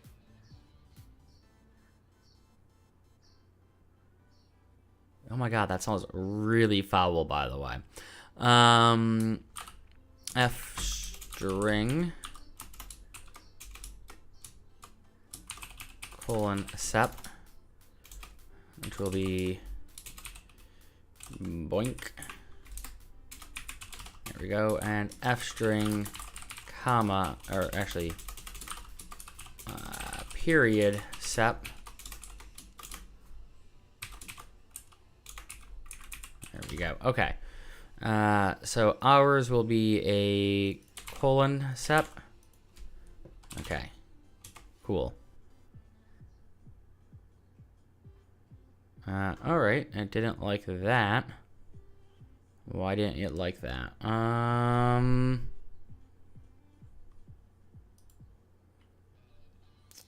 Try the from string.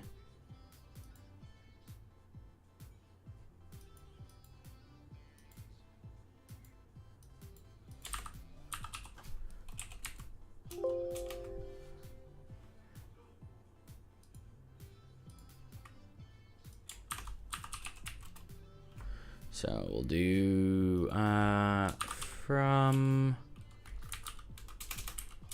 string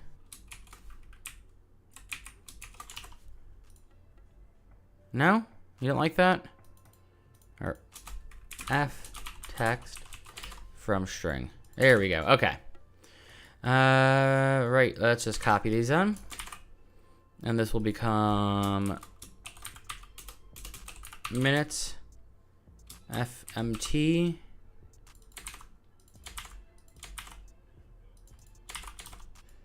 Okay, again, let's take this.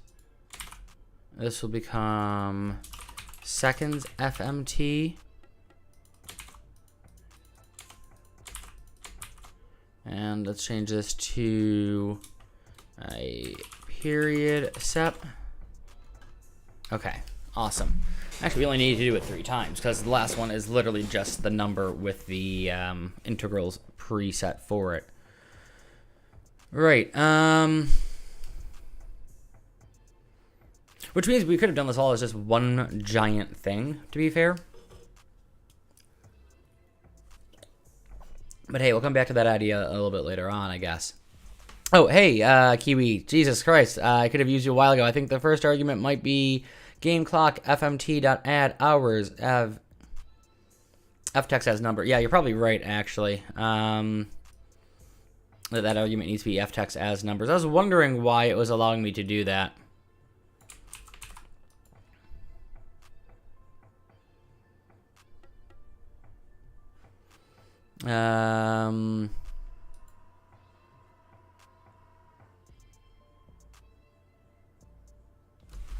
Yeah, but I haven't done it for these ones up here.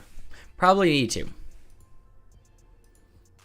Also, what's terrifying is I'm not getting an error message down here anymore. Why am I not getting an error message?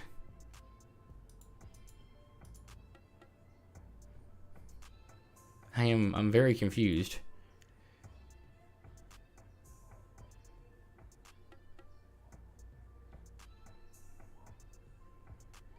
Um,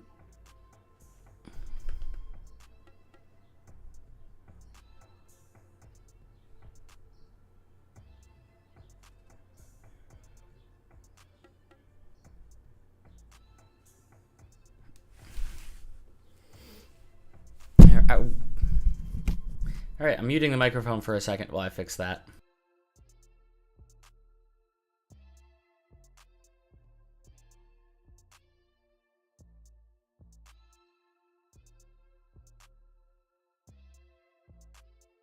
I mean, you can tell how often I work with localization that I'm struggling with this, because I don't do this. I don't do this out of the C++ stuff. There's a reason why people see me do this always in Blueprint. This aspect of C++, I don't touch. So yeah, this is an area I tend to just actually stay towards the Blueprint side of it, because I prefer it in Blueprint. I do not like working with localization systems written by other people in C++ for some reason, unless I really know that system. And honestly, the documentation for localization, the API for it is truly awful.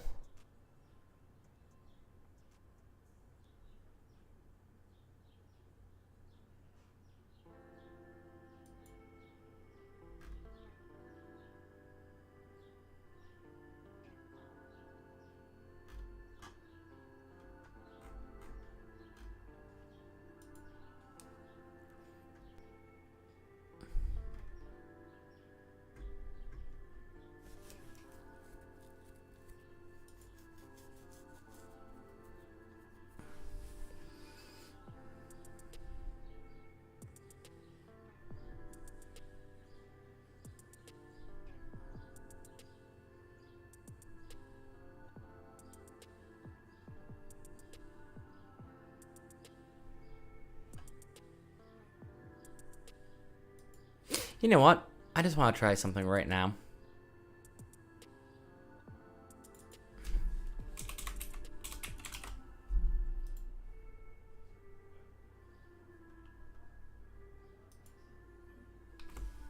Okay, so we're going to do ftext.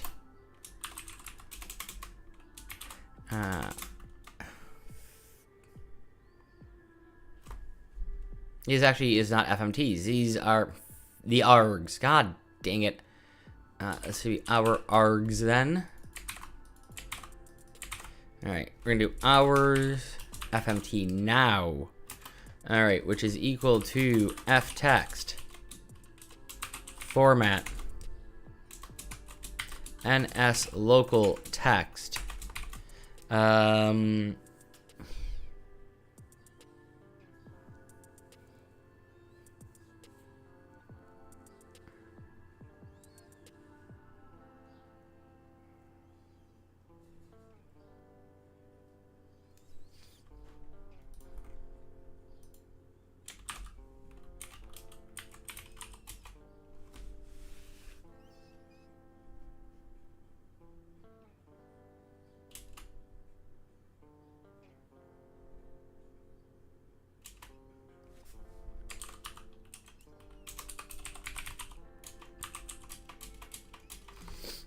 Okay, the one example I found online, by the way, for this, the code is actually gibberish. It passes in a variable that is never defined anywhere else in the code. It's not even passed in anywhere. It's literally just, here's a variable that is never, ever defined, declared. It is called up, but we don't, oh my god. Is it really this hard to find an ftext? Oh my god,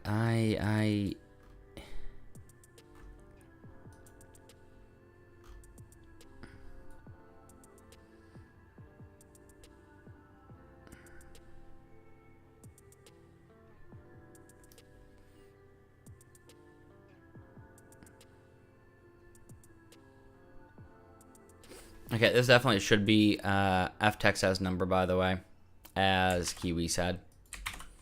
Otherwise, none of this makes any sense.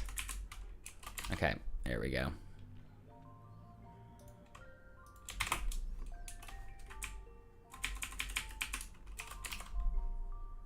Also, this should not say hour anymore. It should say minutes. And this should say seconds. All right. There we go.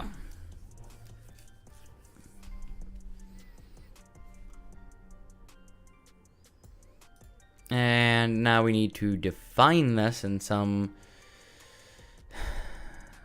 sensible way.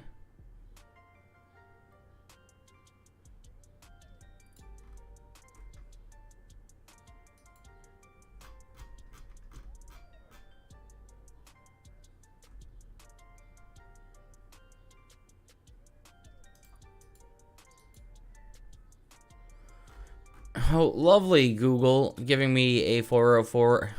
Trying to find more stuff on ftext, and yay! This is how useful the documentation can be at times.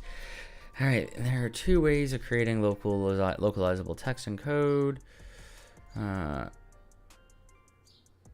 specify the namespace in line. All right, so ns_loc text, cool, and loc text.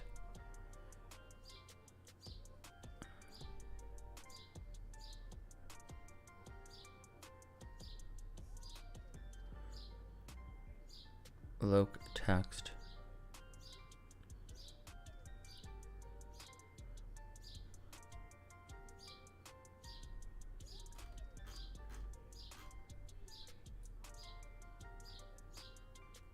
Okay, so not only is that code gibberish I'm looking at, it actually disagrees with itself in 2 locations. That makes this also very useful.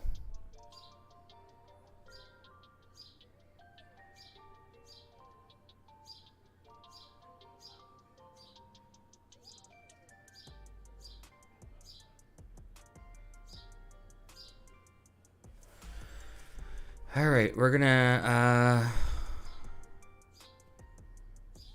try this way. NS text local. Comma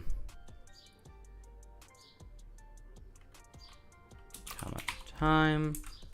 Comma sep. Comma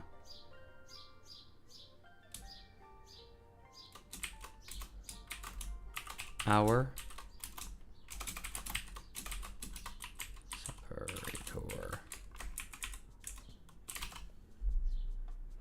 Cool. Let's actually just take all of this.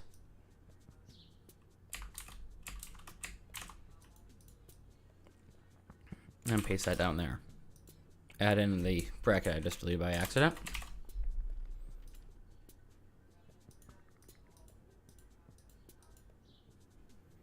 One, two, three. Okay. Let's see if this works. If this does, then hey, everything becomes a little bit easier.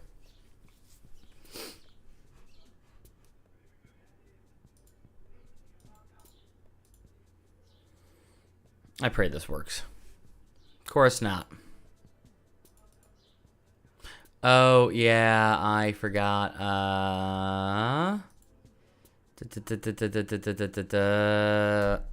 Comma, hours, args. Okay. Try that again. That should actually work now. It doesn't. All right. Output. Too many arguments.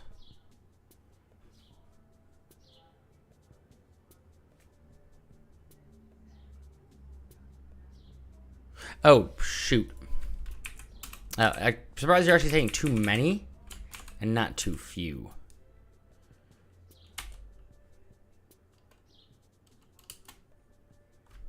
Which bracket do you belong to, actually?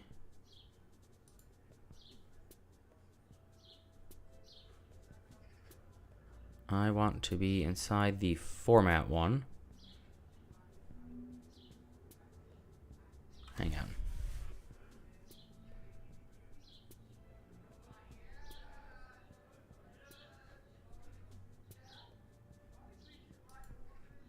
Yeah.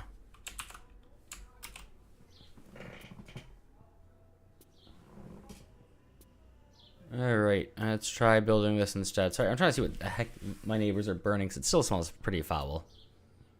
Like, really disgustingly foul. Okay, there we go. And all we're looking for really quickly is, does that actually format correctly? If so, then yay! If not, then, oh god, I just might do this in the editor instead. Okay, let's hit play.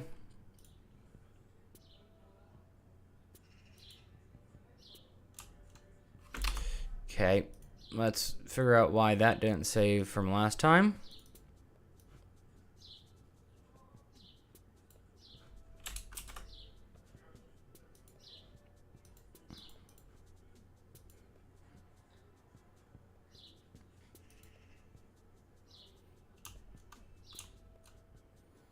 Okay, so formatting is slightly off, but we can take care of that in a moment. All right, we're on the right track at least. There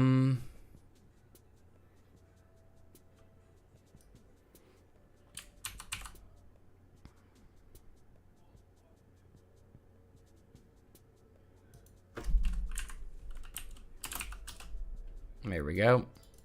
This should be minutes. There we go. And this should be seconds. There we go. All right, that should take care of some of that formatting issue that I was just complaining about. And then what we can do is we can take down all of this. Actually, you know what? Just copy everything to the pointer, the arrow operator, and plug that in. And we're just going to change this out for hours args for, this is actually minutes args. Boink, boink, boink. And this is seconds.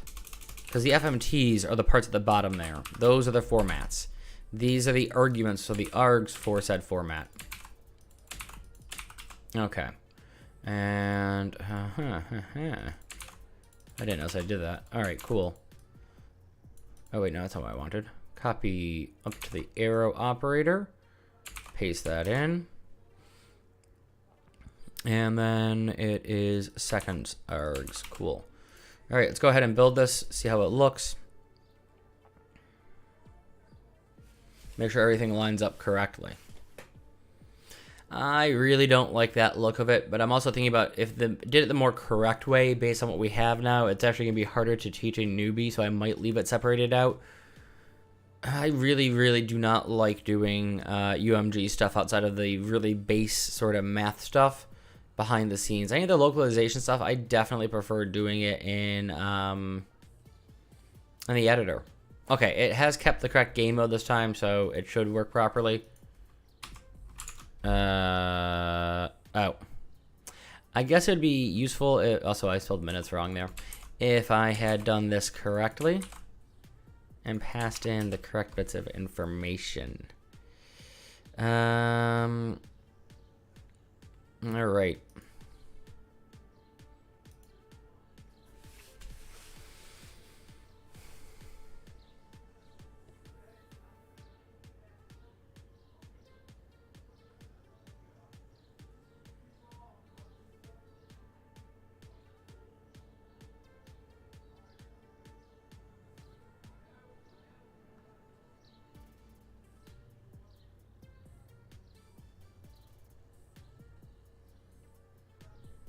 Come on. Thank you. Let's hit play. There we go. Now, I do want the spacing between it to be a bit different, but we can't really, you know, beggars can't be choosers right now. All right, we have 10 points. So our point system is now working correctly. We have 20 points. I said that a second, or like a fraction of a second too early.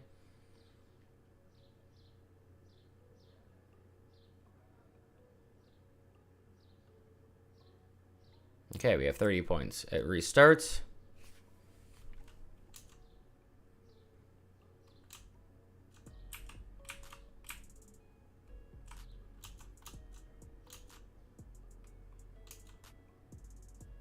Now, one thing I do want to do is when it resets, it erases the points. So what we're going to do for that is we're going to head over to our what are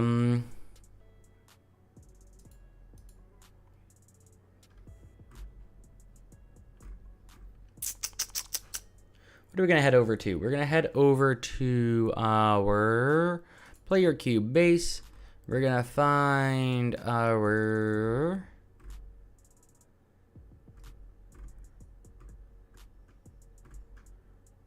reset one. Where is reset? It's going to be further down, isn't it? Update UI, move right, set movement, trigger pass, nope. Update UI, reset location. So what we're going to do here is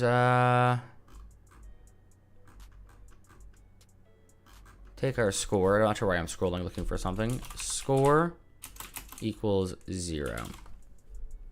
Okay. Honestly, that takes us through the Endless Runner setup. That is the base Endless Runner. We're done. Let's talk about our smash hit clone. So let's get that all set up and ready to go then. So hey, the Endless Runner is done, which means I can start recording that stuff. And again, that means a Patreon sponsor should in the next couple of weeks start expecting these videos to be available to them, as well as project files. All right. I need to take another short break again. I am sorry.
Sorry about that again. Still having some fun issues from that. Now,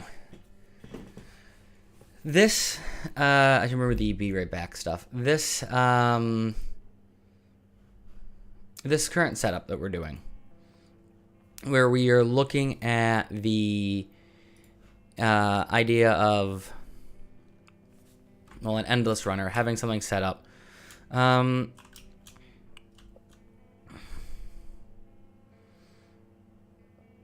We covered most of the concepts we're going to cover. The only difference with Smash Hit is with the Smash Hit clone, one, you can't move the camera side to side. So like you can here. Timers will be roughly the same, except for there will be things that there will be overlap events that will affect the player in different ways. I'll probably create a custom overrideable for that one. The scores won't be every 10 seconds like they are here, because we're going to get to 30 before we fall off, I think. Yeah, we'll get to 30 right before we fall off. There we go. We will still have a number of lives. We will have this. In addition, when we have, so that's when we hit obstacles. In addition to when we hit obstacles or miss obstacles, when we avoid them, because we need to shoot the obstacles on this one, we will change the number of projectiles we can have. We can have up to 5 projectiles per Smash Hit. If you never played Smash Hit, let me just see if I can find some reference images for us to look at really quickly.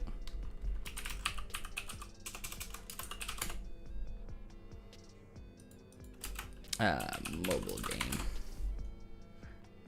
It's called Smash Hit Singular, not Hits. Thank you, Google. Also, game has the G at the start, the A as a second letter, the M as a third, and the E as a last.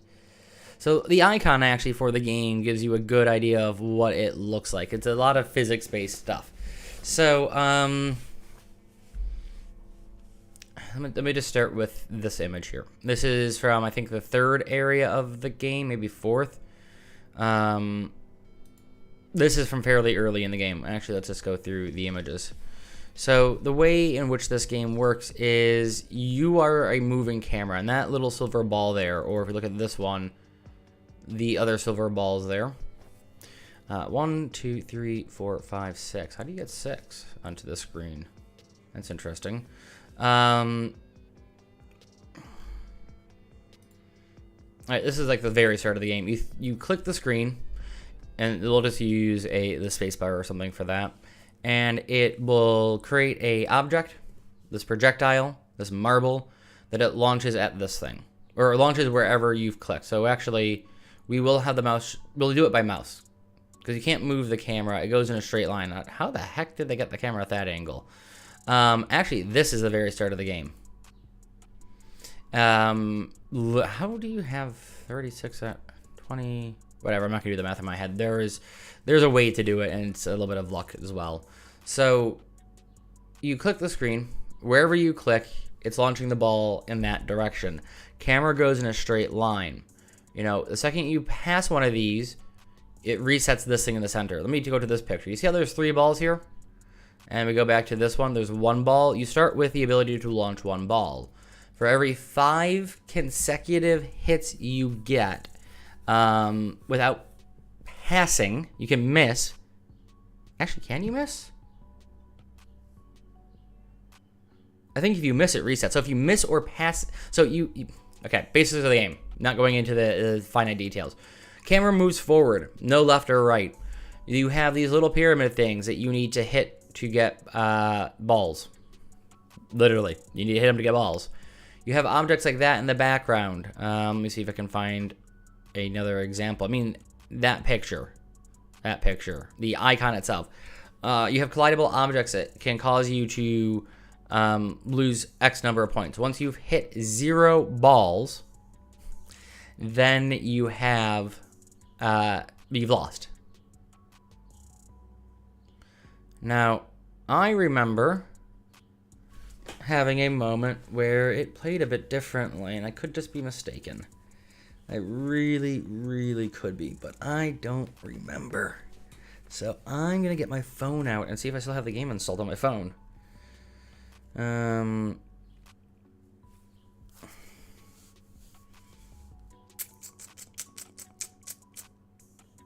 Game launcher. Really should have this on my phone. Some of my favorite games to play on airplanes when I'm flying back to the U.S. Yeah, whatever. I don't give a crap.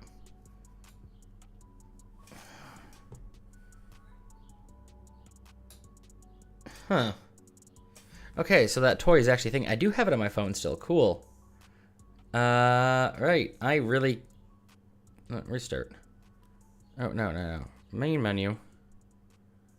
Sorry, I have the paid version of it, which means that I can literally jump to any part of the map. Apparently on my phone, I have not played much of this new phone. It's not a new phone, it's a year old. I haven't played much of it. So you start the game. You start with 25 balls. You throw to get them. Now I'm just going to pass through this. Actually, I'm going to restart this part just so I can see it. So I have 25 when I start. There's 2 pyramids at the start. Throw, hit. I get 3 for each hit. So I have 31 now, by the way. And it's every 10 hits, by the way. You pick up a... you add more balls. So there's a little radial progress bar that gets updated. And if you hit a object, you lose 10 balls. Sorry, I'm just trying to see what happens in terms of... There's a progress bar at the top as well, which I forgot about.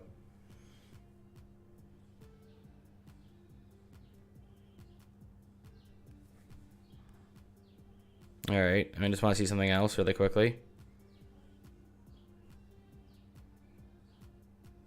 Yes, if you do pass one of the things without hitting it, you lose the counter. Alright, so I have 11 balls left. I'm going to purposely get down to 1 ball left, and you're out of balls when you get to 0 balls, of course. Sorry, you're watching me play a game. And it restarts the game. Now, I'm just going to quickly get up to 2 balls. Wow, I missed that first shot. I can't believe I actually missed that. Then again, I am doing this on stream without showing it to you guys and trying to look at the chat every so often. So, I've now hit 9, 10. I now have 2 balls. Gonna knock out a couple of these really quickly just to make sure. I now have 3 set on the thing. Please don't hit the camera. Thank you. And it resets it when we pass. Okay.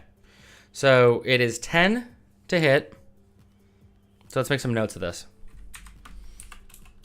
So, prog, bar at top, flat for length left in level. Prog, bar, around ball, circular. Oh, sorry, this is on the wrong screen. You can't see what I'm typing. For number of hits until next upgrade.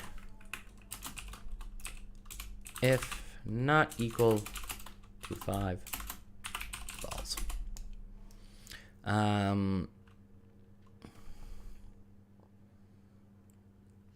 Let's see what else we have. Targets equal triangles. Hit equals +3 balls. Miss equals reset.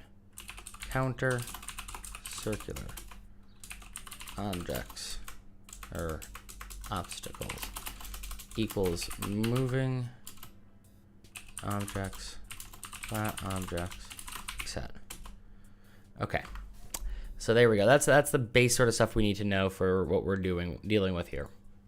Let's go over to the endless runner really quickly, and we don't have any materials. We didn't even touch materials on this. We just set things up. Okay? So now we need to create a new material in our smash hit. So we're going to create a new folder. And we're just going to call this materials. And we're going to create a new material called interactable material. Okay. So I want this to be a translucent material. So we want to change this from opaque to translucent. we're going to hold down a vec 3. And we're going to convert this to a parameter called color. And let's give color, let's go blue on this, honestly. There we go. Let's go full on blue. Let's even do emissive color. I'm going to do a little bit more with that. I'm going to do a multiply. We're going to multiply this by, say, 10 for now. Probably going to be to lower that value in a moment or two, but there we go. So it has a bit of a shine to it. All right.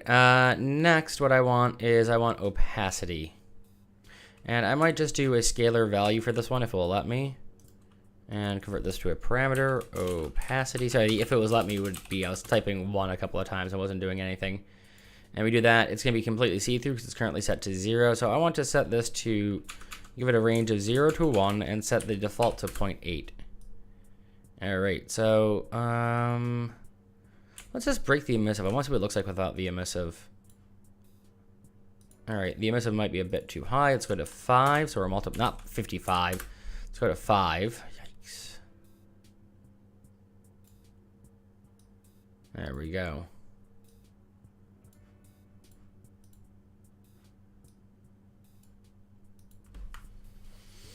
Okay, so that is our base material for this one. Once it's done saving, let's go ahead and close that out. Let's create a material instance.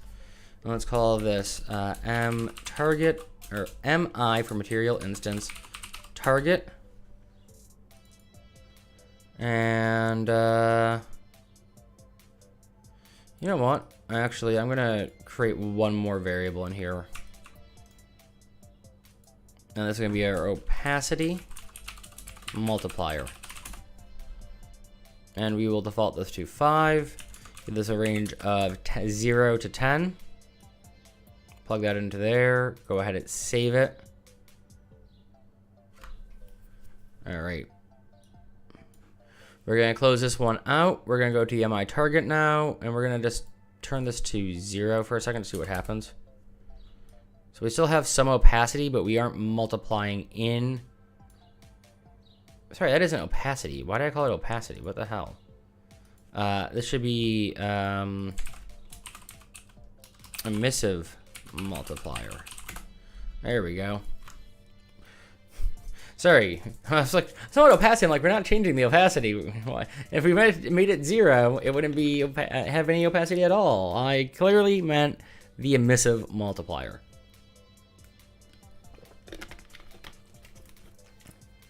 That way, we can change this a bit as we want. We can make it more emissive. We can make it blinding. Also, when we make it that bright, we lose any sort of thing from it. I'm actually going to make this 2.5 for now. And then this is target. So actually make this 0 for a moment. Then we'll go back to 2.5. All right. So I'm going to say 65 for this one. No, 0.75. And give this a value of 2.5. There we go. All right, next I'm going to make another one of these. I'm just going to duplicate this one. And this will be MI for material instance obstacle. And this one will have an opacity of 0.65. And let me just set that to 0 for a second. Let's go to 1.5. Let's go to 3.5. Let's go to 5. Let's go to 0. Let's go to 1. 1.5. Yeah, we'll do that at 1.5. That way it's still blue, but it's a different shade of blue. Okay. Cool. That gets us through that one. So that's our materials.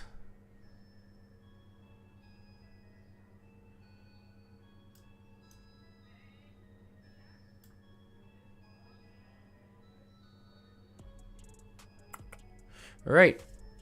Let's start with our player class. What we're going to do here is we're going to create a new pawn. This will be public, and this will be called player pawn. This will go into a new folder called smash hit.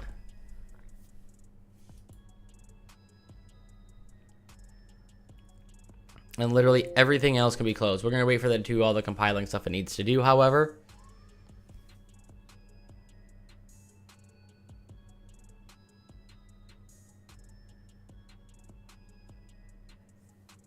Okay, there we go. Let me just close these out so we don't get the annoying warnings in a moment. Minimize this, if it will let me. I am having serious, significant lag on my end. Sorry if the stream, therefore, is acting up as well. All right, so there we go. Let's get rid of that. Let's go here. Yes, we're going to reload all. Yes, we're going to stop debugging.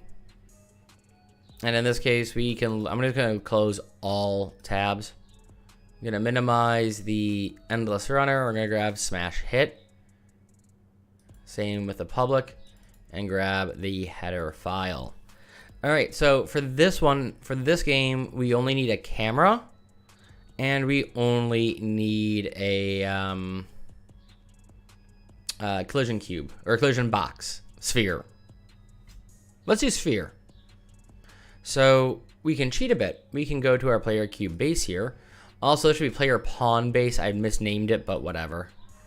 And we can cheat. We can grab the camera component. Bring that to this one. Paste that in. And let's go to our obstacle base header here. And actually,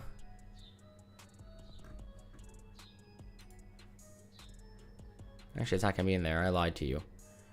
So we need a camera. And we need a box collision of some sort, right? Right. That's all we really need. That's actually not true. We also need a projectile of some sort. Now, we can either create our own class of projectile, or we can create a... or we can use the predefined one. Sorry, I got really confused when I said the word create there, and I did not mean to say the word create. But what was I thinking about?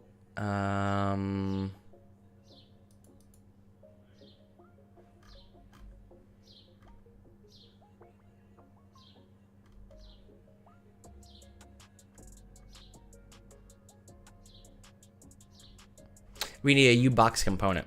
So, please work. Include components, plural. Please be static mesh. Nope. Box component, question mark. Yes. Sorry, I always have to look that crap up. The fact I got it right without actually looking it up makes me happy. All right, I really have some deep-seated, deep issues there. All right, I'm just gonna grab my usual thing. There we go. And then member methods. That's the wrong thing. Actually, I'll take attributes first. Yoink. Paste that on into here. Let's just start. Oh, let's just start right there. There we go. Add in one more line. And then we can take the member methods bit from here. Okay. So, drop down. All right.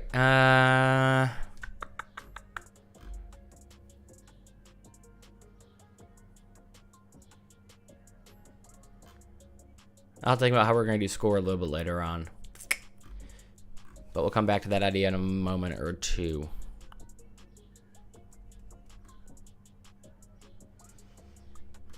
All right, so I'm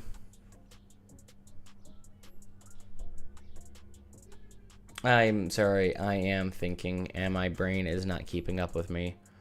Okay, start with our actual camera. We're going to do U property. Actually, no. Well, yeah, we'll start with the camera because I know that one off the top of my head. U property. And we want visible. Actually, do I want to use visible anywhere? I'm going to cheat and check what it did here because I'm going to just use that approach. Yeah, visible anywhere. Blueprint. Yeah. Okay. We're literally just going to use. I'm not sure why I just didn't copy that section. Okay. Boink. There we go. However, the camera won't be the root. It's actually going to be the box. So the collision box stroke root. And again, we're going to use the same category. Wow. Okay. Okay, we're going to just put this into components. That's going to make a lot more sense down the road. Might want to do the same for the other one, but I'll make that decision also down the road. Because, yeah. Right. Next, what I need to do is add the U box. U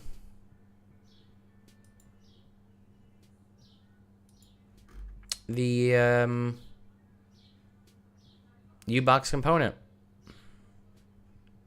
Really not sure if I want it to be a box or a sphere. I'm gonna make it a sphere. Actually, we're gonna make this a sphere component instead of a box component. Now I do know off the top of my head, actually from one of these live streams, that it's literally just changing that out because, yeah, the API for that is hilarious. Right.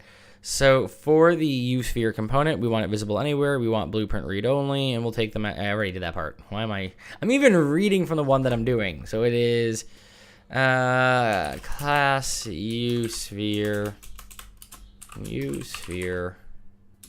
component, and we're going to call this our collision sphere. Okay, cool. Right.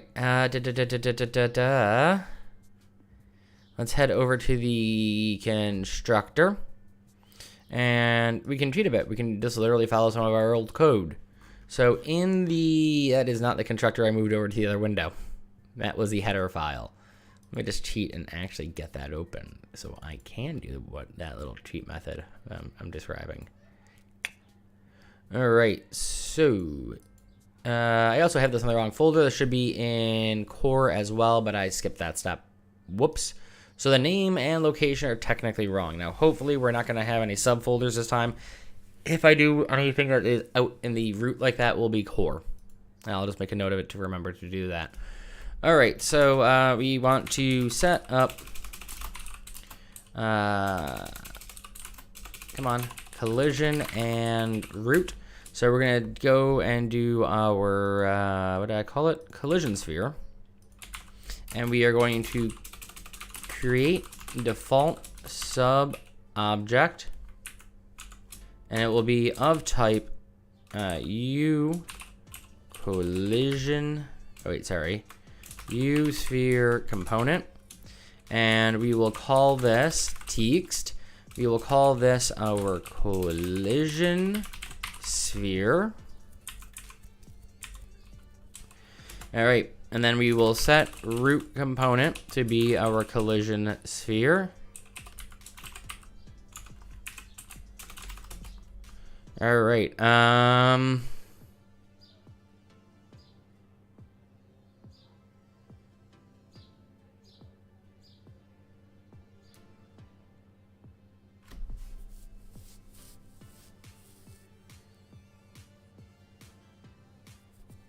just thinking about how we're doing this. All right. Well, we do need to enable physics. What I'm going to do.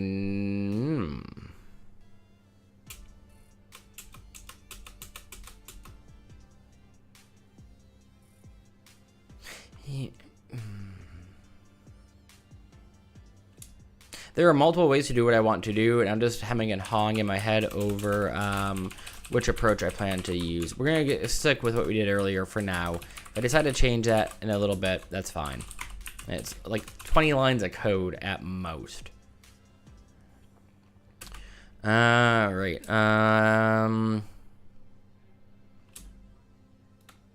I don't think I need to worry about the linear angular dampening. I do want to generate overlap events, however.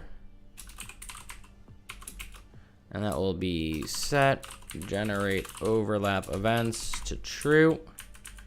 Right. And then we want collision sphere body instance B lock rotation. Sorry, that's not right. B lock X rotation is true. Let's copy this line. And again, and then we're going to change this out for X, Y, and Z. However, we also want to lock another part of this. We want to lock, oh,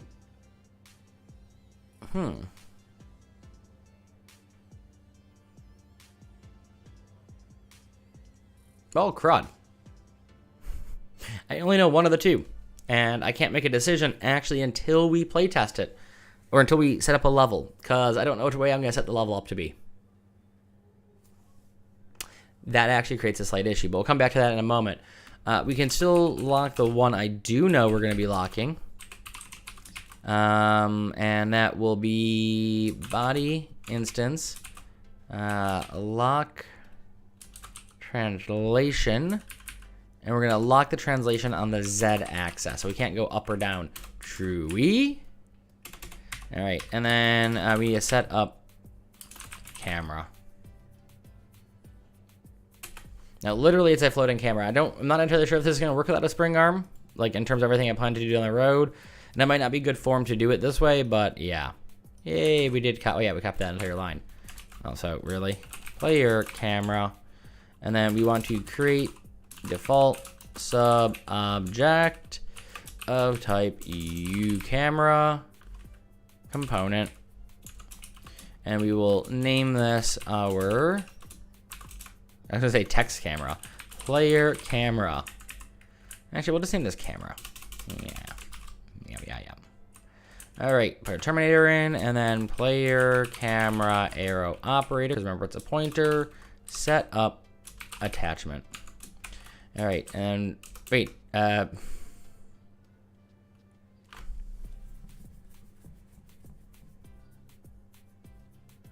we actually might need a spring arm. Let's see if we can just attach it to the collision sphere. Oh, I need the second argument. Okay, we can attach it to the collision sphere. For some reason, I thought in UE5 they were forcing the attachment point, which you really should be doing, to be fair. But then we're gonna do player camera, and we're gonna do B use pawn control rotation set to false. Right.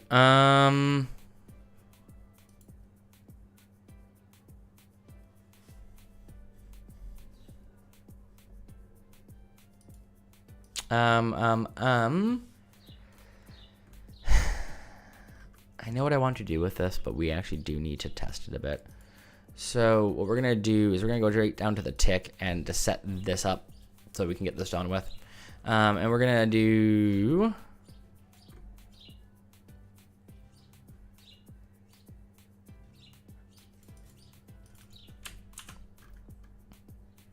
all right, we're gonna be a little bit pedantic with this one because of what the setup we're doing. Equals null pointer, or if player camera equals null pointer, then we will return out of here. Okay.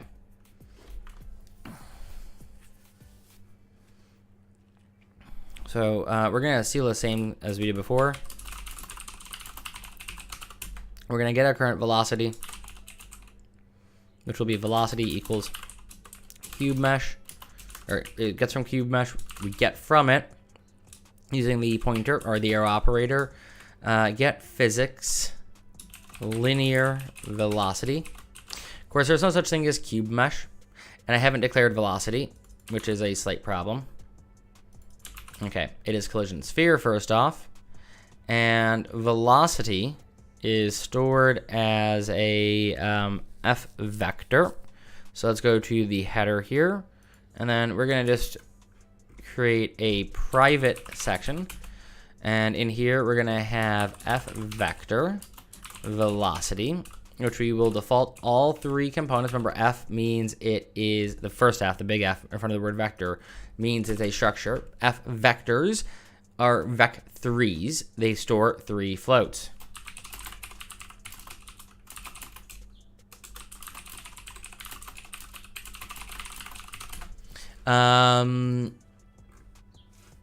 All right, so now we go back here. We do have velocity that is all hunky-dory and is ready for us.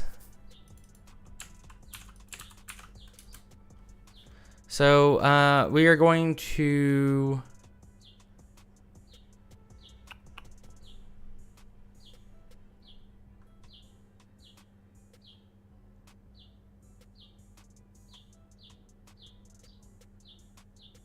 So I'm just thinking about something.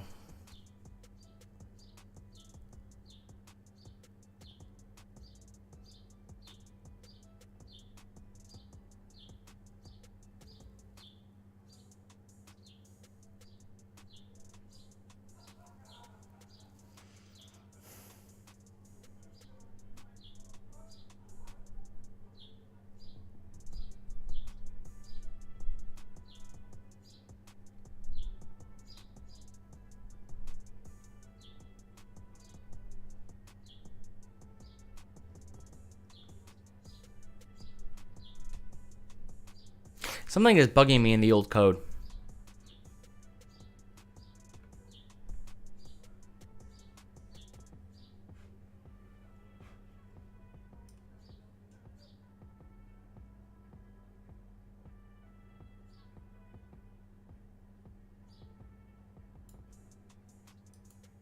I'm going to ignore what's bugging me for now. Right, so let's go back here and just create a function I'm going to use to do this. And that is going to be void set forward movement. Okay. Let's create a new definition for that. Let's close that out. Let's go to the actual implementation file so we can see that. And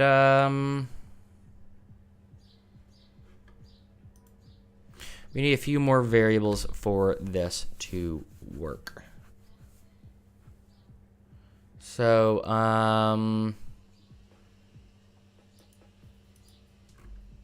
we need a maximum speed.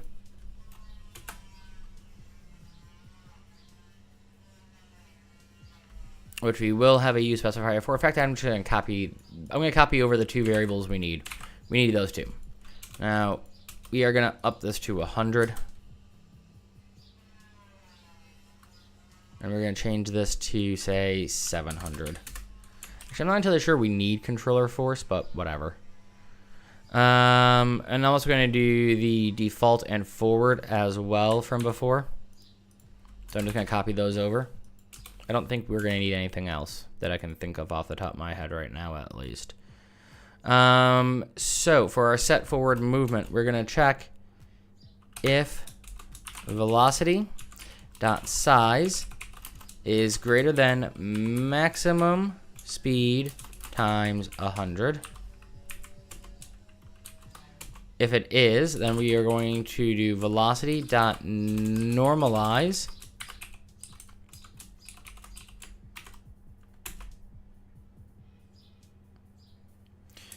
velocity multiplied by itself, maximum speed times 100. And because we need to include that. And then we do F vector, total velocity local is equal to F math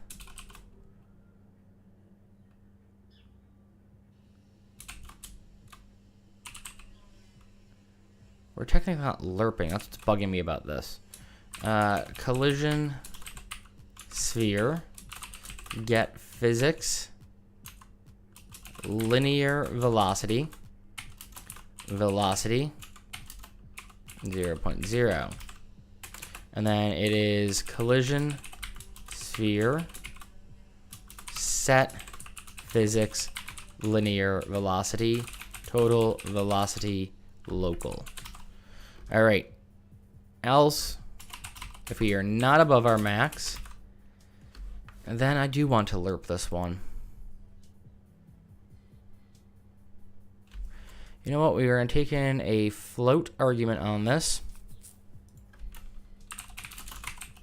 called delta time in. Let's go ahead and copy that part of the signature over now and paste it into here. Okay. So what we're going to do for that is collision. Actually, I'm not entirely sure we need that delta time. Collision sphere. Add force.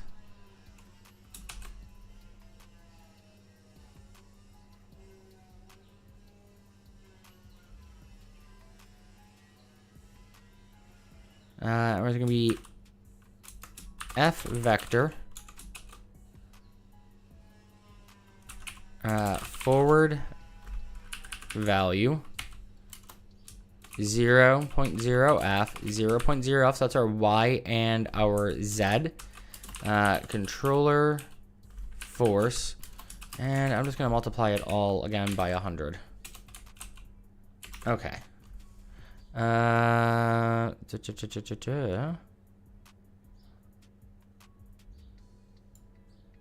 Okay. F vector. There we go. All right, let's call this up in our tick, and we can pass into it our delta time. There we go. All right, we're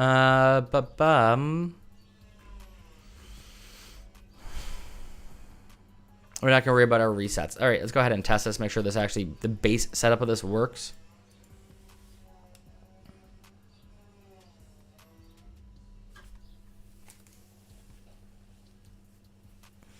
I realize I'm not normally Jesus hairing it on stream, so you're getting my long hair, like, coming out properly.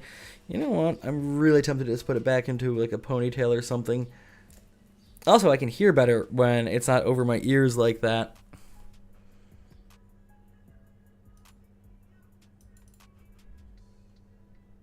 Alright, so here we are on the old map.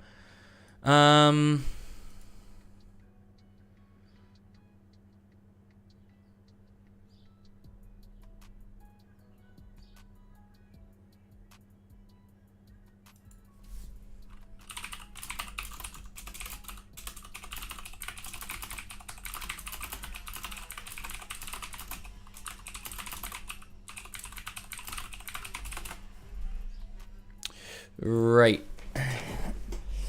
So what we're gonna do is let's head to core maps or smash hit. We're gonna create a new folder called maps, which we're gonna name. We're gonna create new this way.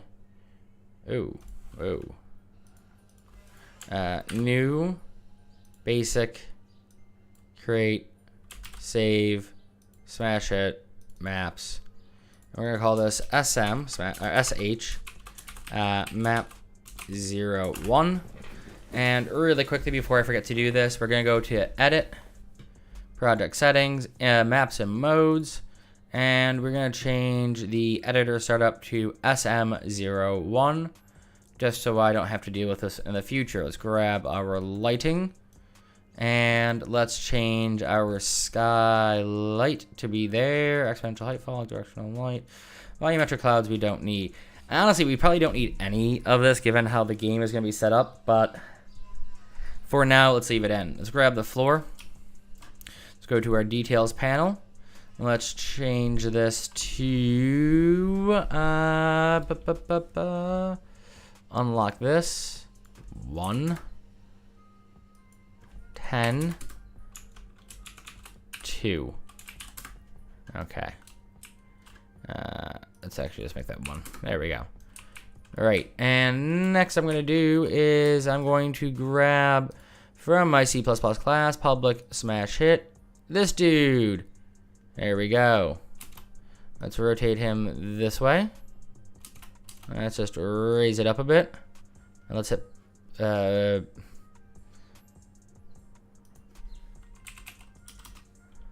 We're gonna auto possess just really quickly. Okay. I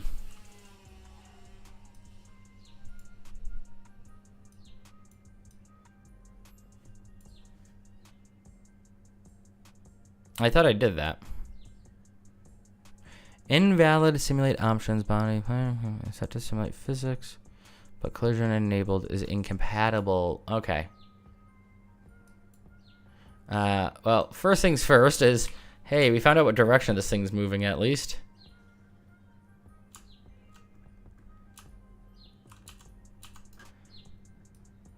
So I'm just gonna quickly fix this up. So this is 10, and this is 1. And yeah, let's just move it this way. Let's move this way. Yoink. Let's rotate the camera. There we go, and up we go. Let's hit play again. All right, so we aren't staying on the correct plane, which is really weird. But hey, at least we're getting to, okay, yeah. Right, so show me those messages again.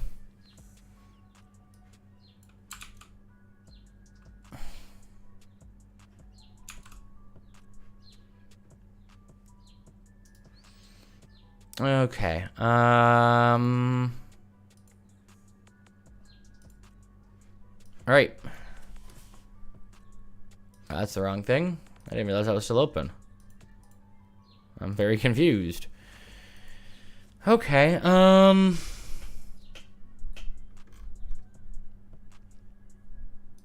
First things first. Let's just lower this back to like 50. Because yikes otherwise.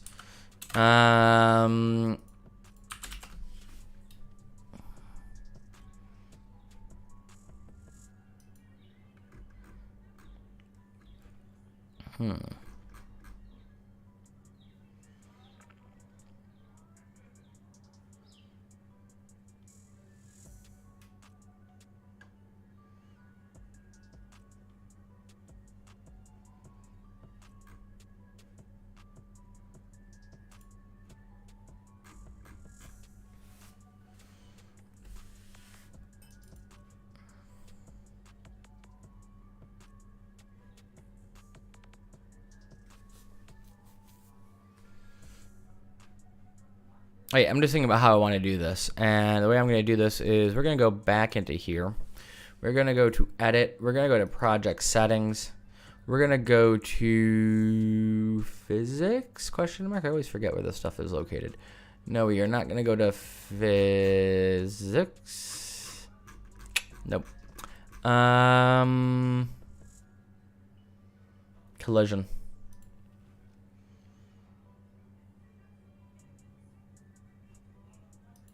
Okay.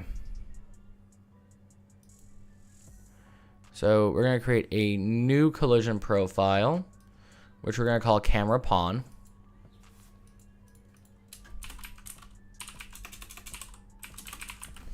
And it is going to do collision enabled query and physics. It will be pawn based. We're not going to worry about the description. It will default to block. For camera, it will ignore.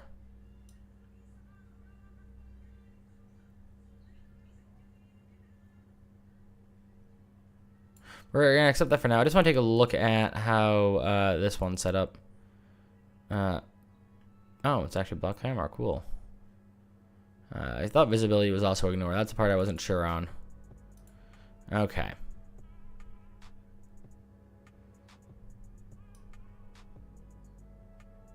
You know what? Actually, we're going to delete this for now.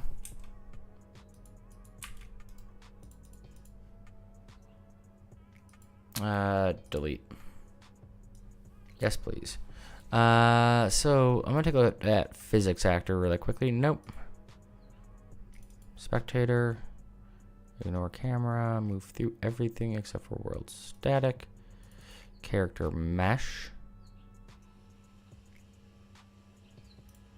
And so I got pawn. Overlap pawn, overlap all dynamic, block all, overlap all, block all dynamic. Let's do this one. We will use pawn. Alright, so what we're going to do here is before we simulate physics events, we are going to do collision, sphere, and we are going to set collision profile name, which should be really by name, and we're going to use pawn, and that is pawn, right? Yeah, okay. We're going to use pawn. There we go. And I am going to be doing some hot loading in just a moment.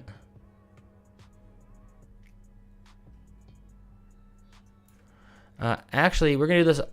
I'm just reading the lines of the arrows. We're going to do this a line up.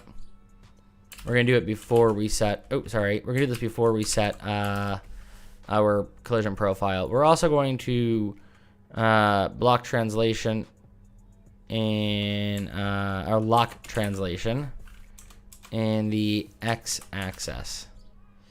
All right, let's go ahead and hot load this sucker and pray that this works.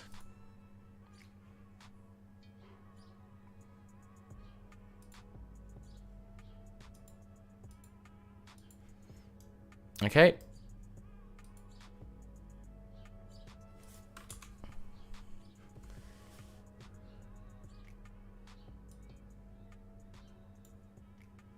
What? It's the same errors as before. Hang on, just give me 1 second. Smash it. EP player pawn. Okay.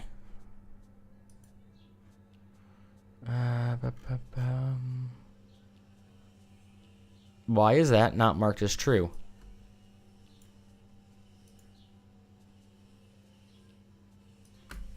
What? Okay. That's correctly set. Okay.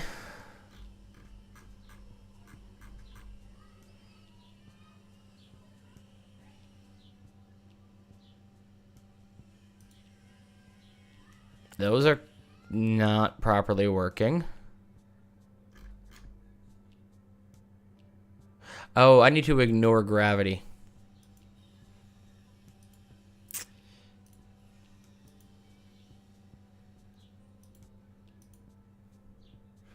I am also using the wrong one now.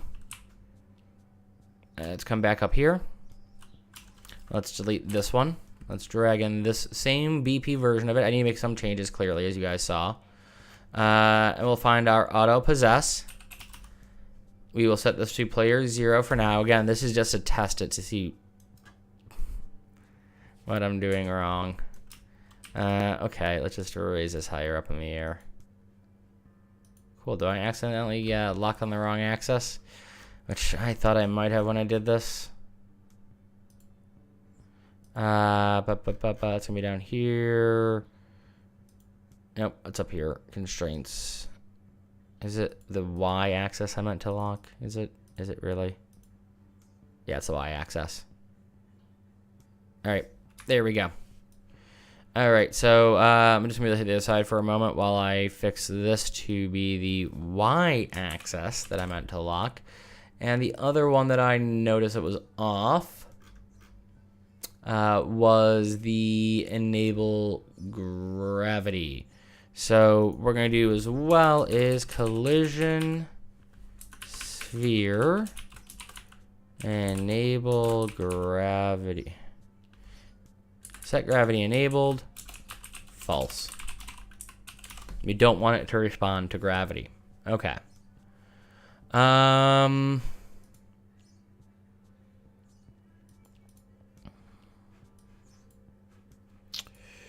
Right. So let's go ahead and close this out. Also, hang on, before we do that, let's delete that off the map. Okay, let's save this. Go ahead and close it out. Let it do its close down, and then we'll rebuild it.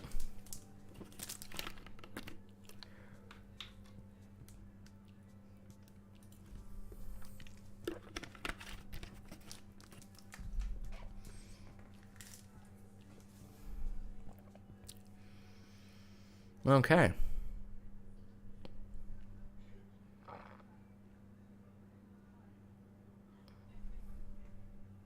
Look at it go. Look at it do its thing. Look at it sing. Look at it dance. All right. So, I'm going to leave that for now. I'm going to go to my C++ classes. Let's go into the smash hit. Let's okay. I really wish I knew which side was the start of the map now. I don't remember. I'm pretty sure it's this side. Yeah. It's because the camera will automatically come out facing the forward direction for it now. All right, let's hit play. Let's make sure we auto-possess the camera. All right. There we go. Now, what I want to do is look at this bit. So we are now set up correctly, by the way. I'm looking at the wrong bit. I want to look at... I want to create a lerp function, actually. I do. I really do. And actually, it's...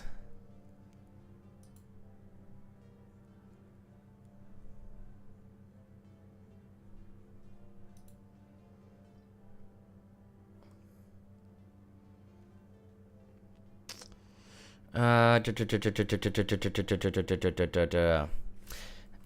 vector total forward value is equal to F math lerp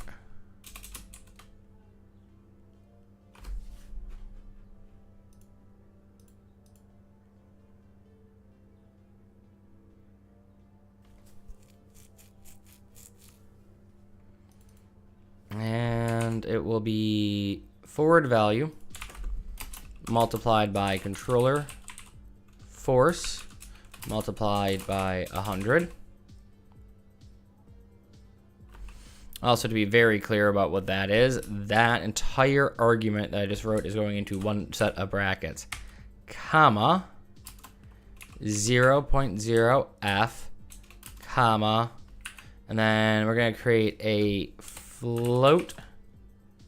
Or no, we're actually going to, because I'll reset it.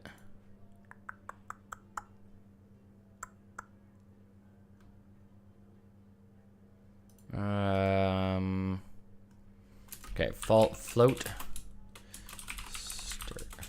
alpha, which will start at alpha. We'll call this alpha lerp. We'll start it at 0.0.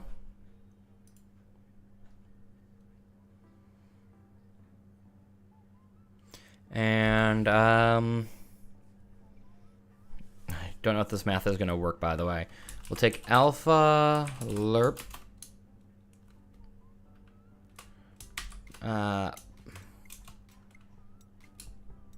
plus equal.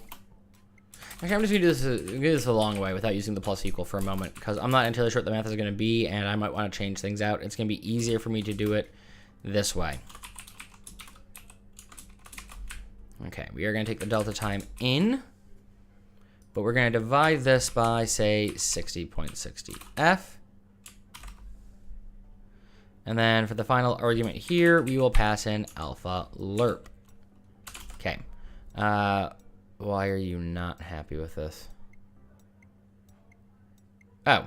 That should not be an F vector. That should be a float. And then we do that, and we get rid of all of this. Okay. Cool. All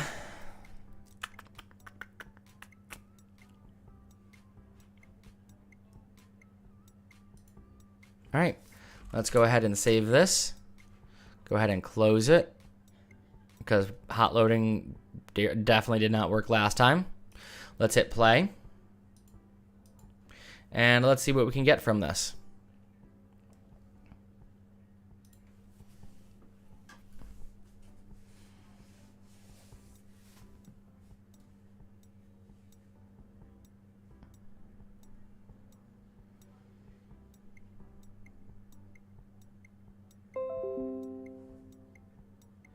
Thanks, Autodesk.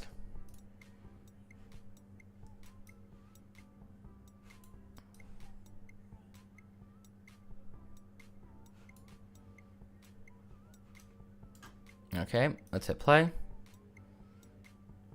And it definitely is speeding up. It takes a time for it to speed up, though. You can see it starts slower. We actually might want to increase this to, say, like something like 600, based on what we just saw there. Maybe even 6,000. All right, so that gets us through that part. Just want to take a look at the endless runner and see what I did in terms of, I did create, because we had to fill in the static mesh and things like that. Okay.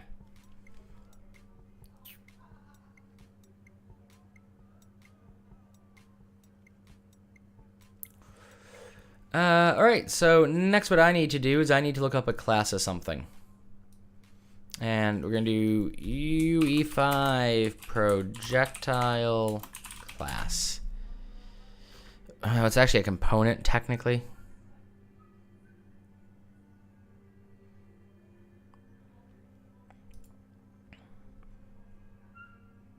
But let's take a look at the documentation. I have concerns about those arms, by the way. I'm horrified by the angle there. All right, adding projectiles to the game, movement shooting, setup. I don't care about that part. Adding projectiles to your game.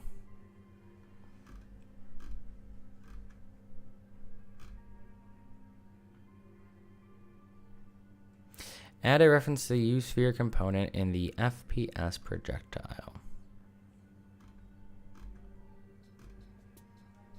If not, root component equals.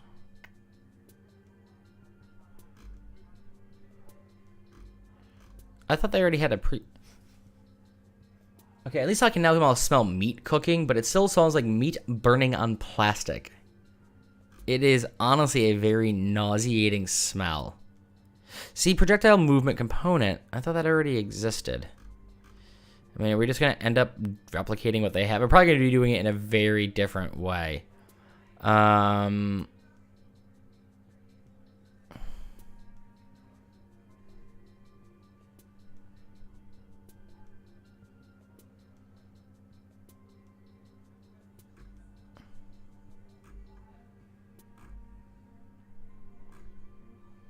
Okay, honestly, we are going to be doing it in a very different way. I'm reading through this. So all we need is a static mesh and a collision sphere. That's it. That's all our object needs. Okay? And the projectile movement component. We're going to use that one as well. So we are definitely including that. But if you look at everything they have here. Okay, actually, that's all they really do have. Let's take a look. Root component. Where's their header? All right, so I mean, do they even have anything to represent the sphere itself?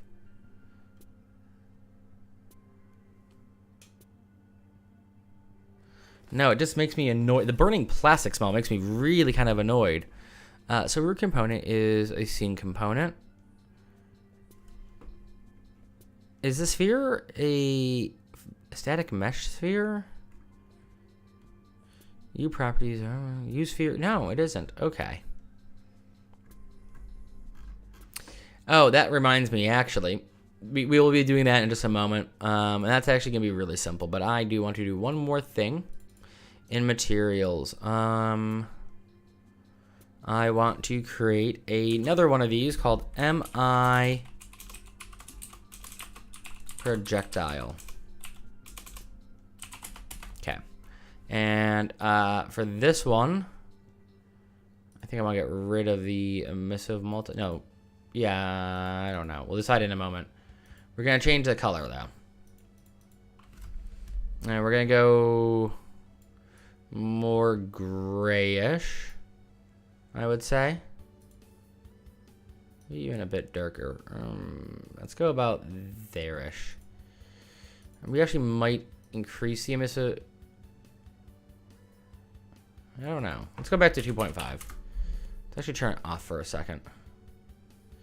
I think I'm going to leave it like this. Okay. So we definitely need a projectile actor, or projectile, yeah, actor.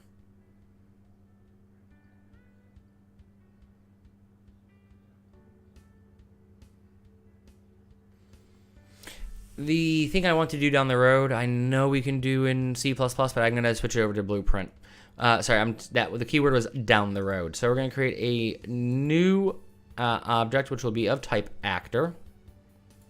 It will be in smash hit. It'll be part of the core. It will be projectile base. All right. There we go. And there we go for that. We'll do that once everything else has come through. There we go. Reload all. Yes, stop debugging.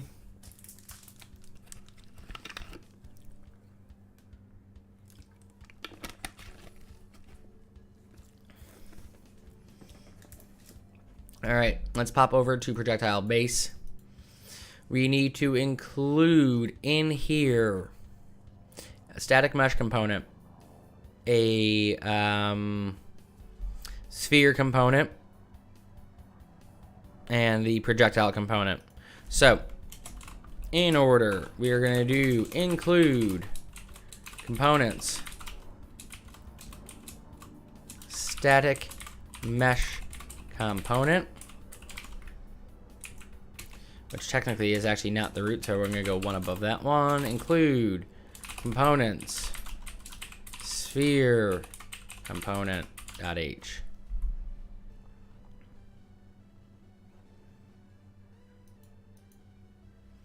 And then beneath that, we are going to have our projectile. So that is include. Sorry, I was looking over the document there. Game framework projectile movement component.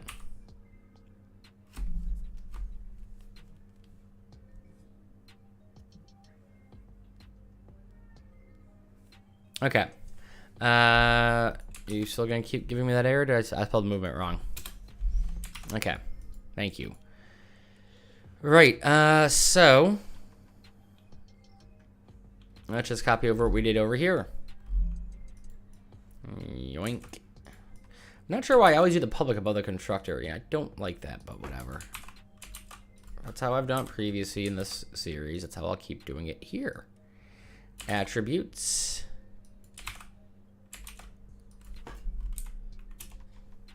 All right. And finally, methods, or member methods. Okay.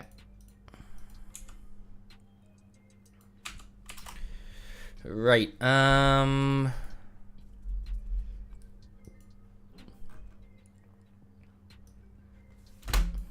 Literally gonna copy all of that. Okay, there is no difference there. That is our root. And then we are going to do the same for our actual collision mesh, which we will call our sphere mesh. So I'm just going to keep that the same, actually. And this will be u static mesh component pointer sphere mesh.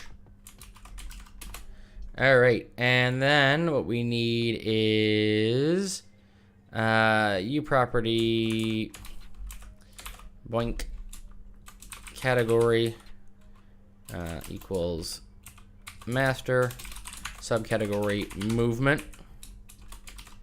and that now it's plastic, tobacco, and meat, maybe hair as well.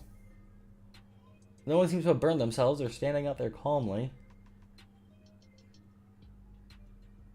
The guy is literally should not shave his hair any further. If he does, he's nothing but a thumb.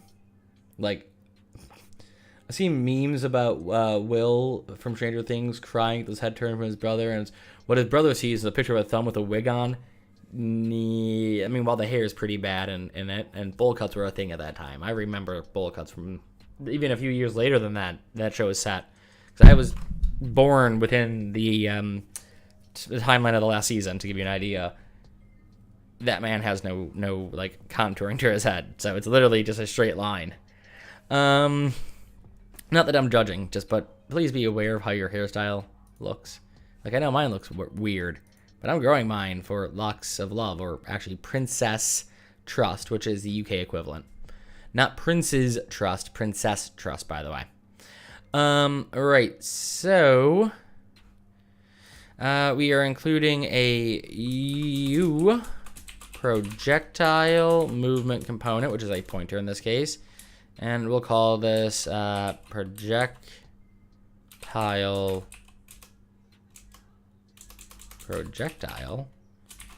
movement comp. Okay.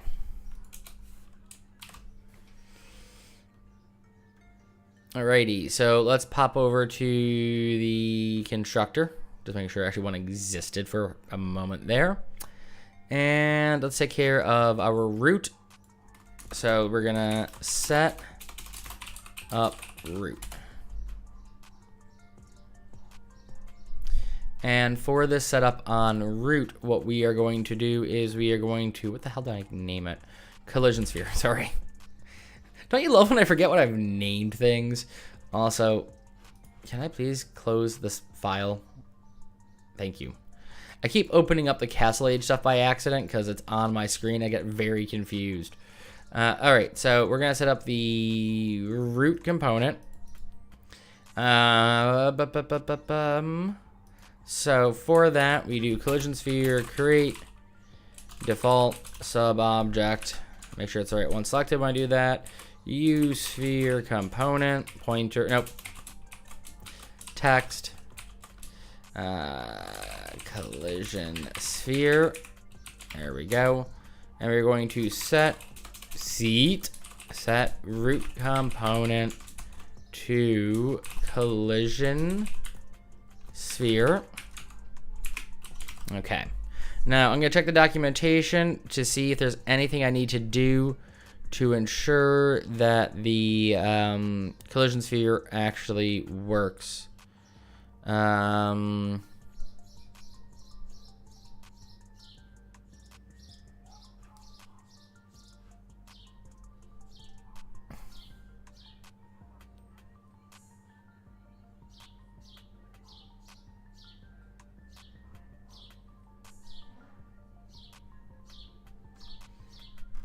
Okay, apparently they do not set anything for that. I'm a bit perplexed, but I will not judge.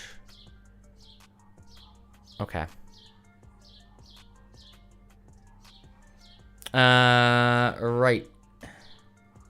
So next we need to add our static mesh. So set up static mesh representation.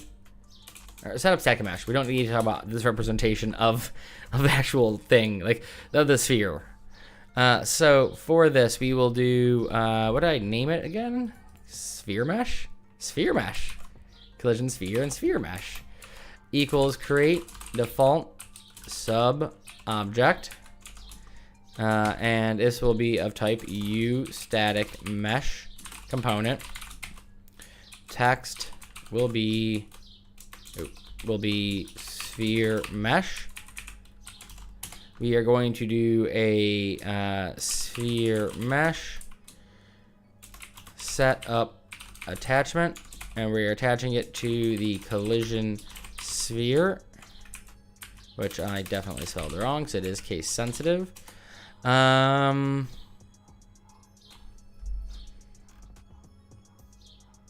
I don't know what else I'm going to need for that one yet, honestly. To be fair, I've actually never done a projectile using the Unreal projectile system in C++. So, yeah. Right, so let me just grab this thing. Jesus Christ, that name is long. And we will do, so we're gonna set up projectile comp, projectile comp. Sorry, the E key again is still acting wonky. All right, so we're gonna create default sub object, and it's gonna be U projectile movement component, and text will be projectile movement comp. Awesome. All right, so I do know for physics components like this, we do actually need to anchor it to something. So of course we're anchoring it to our collision component. So we're gonna do projectile movement comp, and oh dear God, I am literally just getting this line copied because I'm gonna need it a few times. That much I know. So is it set attachment? No, I don't see attachment there. Set updated component. And that is collision sphere. So this, really, collision sphere. Thank you. So this is, you know, oh, I thought it was gonna give us the actual information about it. We have to set it up an attachment in a way, but we're setting it based on the updates around this. I don't know how to explain that one in a clear and coherent way. All right, so there's, I think, initial speed and max speed. I have the document open, actually. You know what we're gonna do? We're gonna go to that document that I was looking at earlier. So let me just grab that and get us back onto screen. All right. Sorry, I was flipping around through things in here earlier. Where is that in here? Oh, hey, literally, it is initial speed. Also, it is set updated component. Cool, I got it right. So I'm literally just gonna follow this one.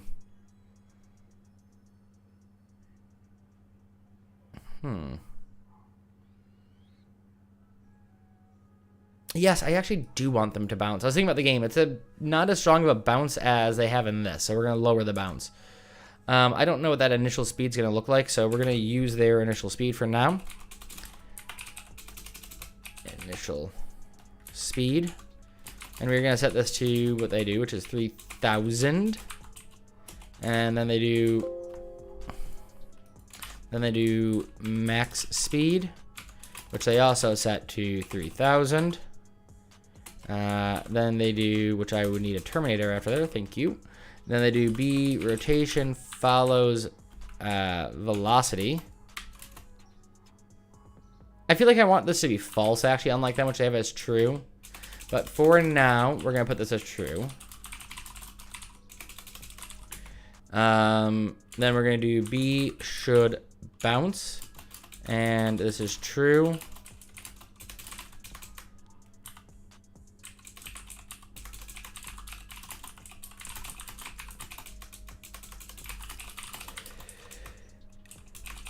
Okay, projectiles bounce off each other in the original, which is why I said, oh yeah, we should have them bounce. I almost said, no, they're not going to bounce. And then we're going to do bounciness. And we're going to set this to 0. I would say 1F. And then gravity scale. I thought we had an ignore gravity option. Why am I writing that out?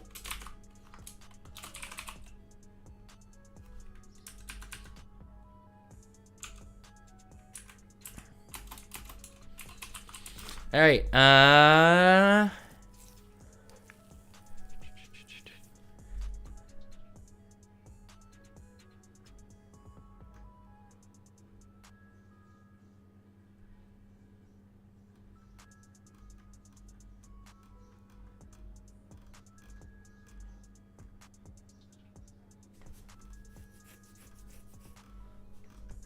let's go ahead and build this. Let's just do some testing.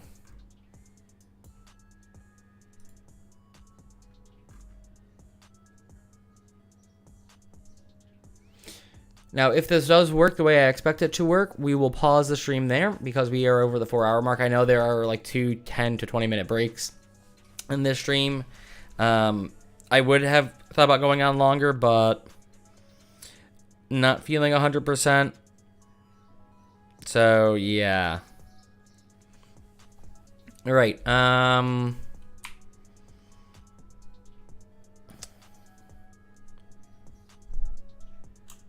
So here's our camera. Yay. Say bye to our camera. We're going to create a blueprint version of this. We're going to go into smash hit. This will be BP player pawn. Cool. Let's actually create a core folder for this one now. And we'll call this our player folder. Now let's go back here and drag that into player. And let's go back to our smash hit folder here, projectile base. We're going to create a blueprint from it as well. Put that in smash hit, core player, and this will be BP projectile, which I clearly just misspelled because that damn E thing is still going on. All right, save all. Yep. Just to make my life a little less painful with the bad form of setting the thing, we'll do settings. And here we will create a new game mode base, BP game mode smash hit. Just pop that open, go ahead and close it, pop it open again. There we are. And in our player pawn class, and yes, I know I can do that from the other window. I just hate reading it from the other window. You know what? I'm going to cheat. Core, player, player, pawn. Default pawn state. Boink. Compile. Go back to the map. And BP game mode smash hit. All right. And then I just need a player start then. So we'll do player start. Boinky. And it could start up here. A little bit more centered, probably. You know what? We'll go to top view to do that. All right. Oh, clearly not centered all the way. There we go. In fact, actually, I'm going to start a little bit further back on that center line. Okay. There we go. And our player start is not all that far back, but hey. We're going to put it a little bit further back. There we go. All right. And there we go.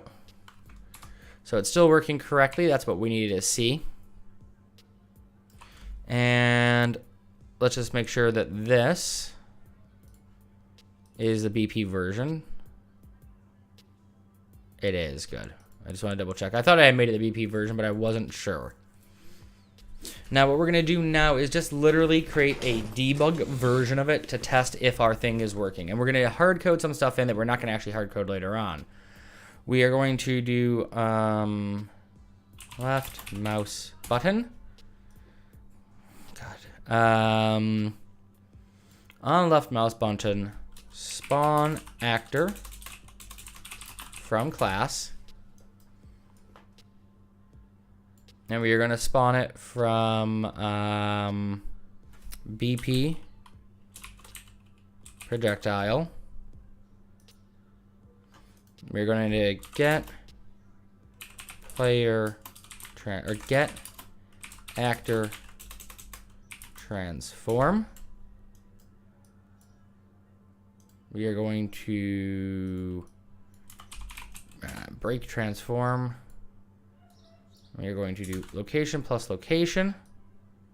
And really quickly, we are going to make transform.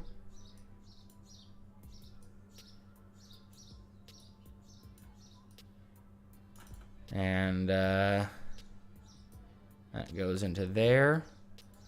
This will always spawn. And we'll set the forward value to, say, 150 for now. Okay, let's go ahead and test this. Okay. Did I do it from the wrong side? Okay, let's set that to 0, that to 150. It's shooting something, but we can't see it.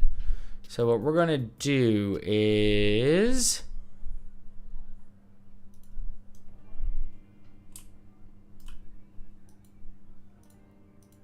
hang on, I need to see the C++ code for a moment. What stops it? I know I put something in here that stops it from moving, I thought.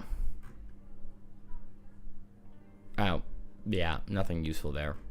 Cool. Can I change the default on maximum speed?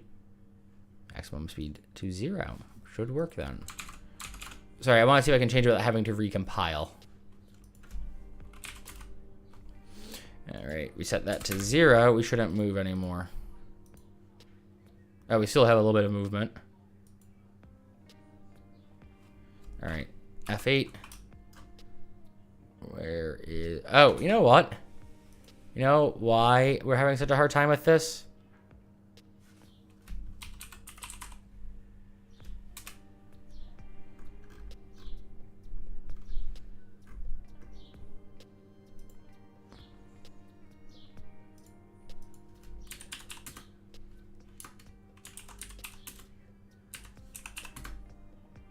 Okay. And then we're going to use the MI, what was it? Projectile. There we go. All right, let's hit play. Okay, so hey, it's working again.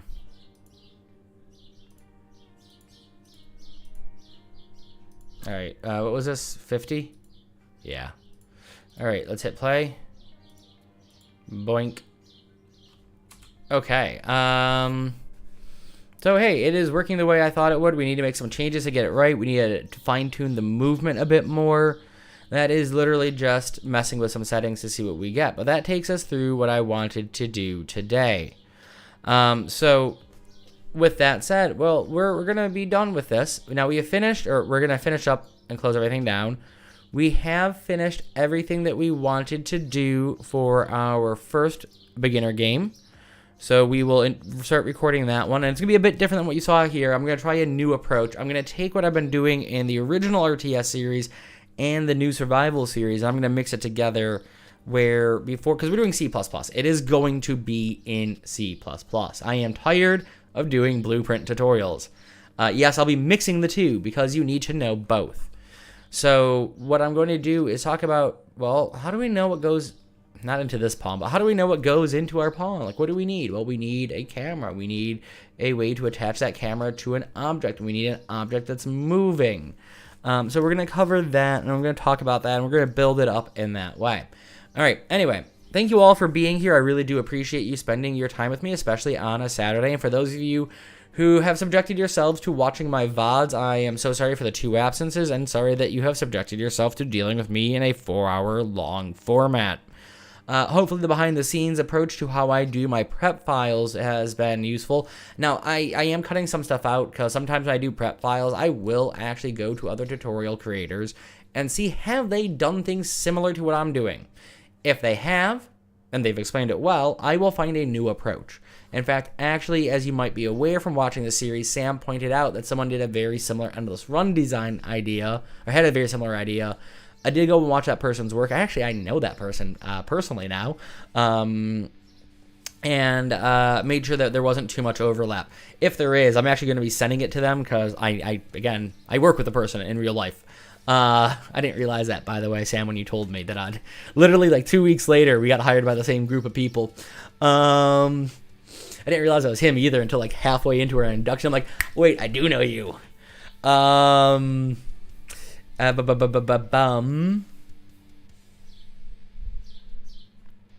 we'll be sending that person that file. I also do sometimes check other tutorials, like Matthew, to see how he's teaching it. Because if you don't know, Matthew is now... I'm not sure what the heck's happening there. Sorry, I'm having OBS alerts pop up that are making me go, oh my god.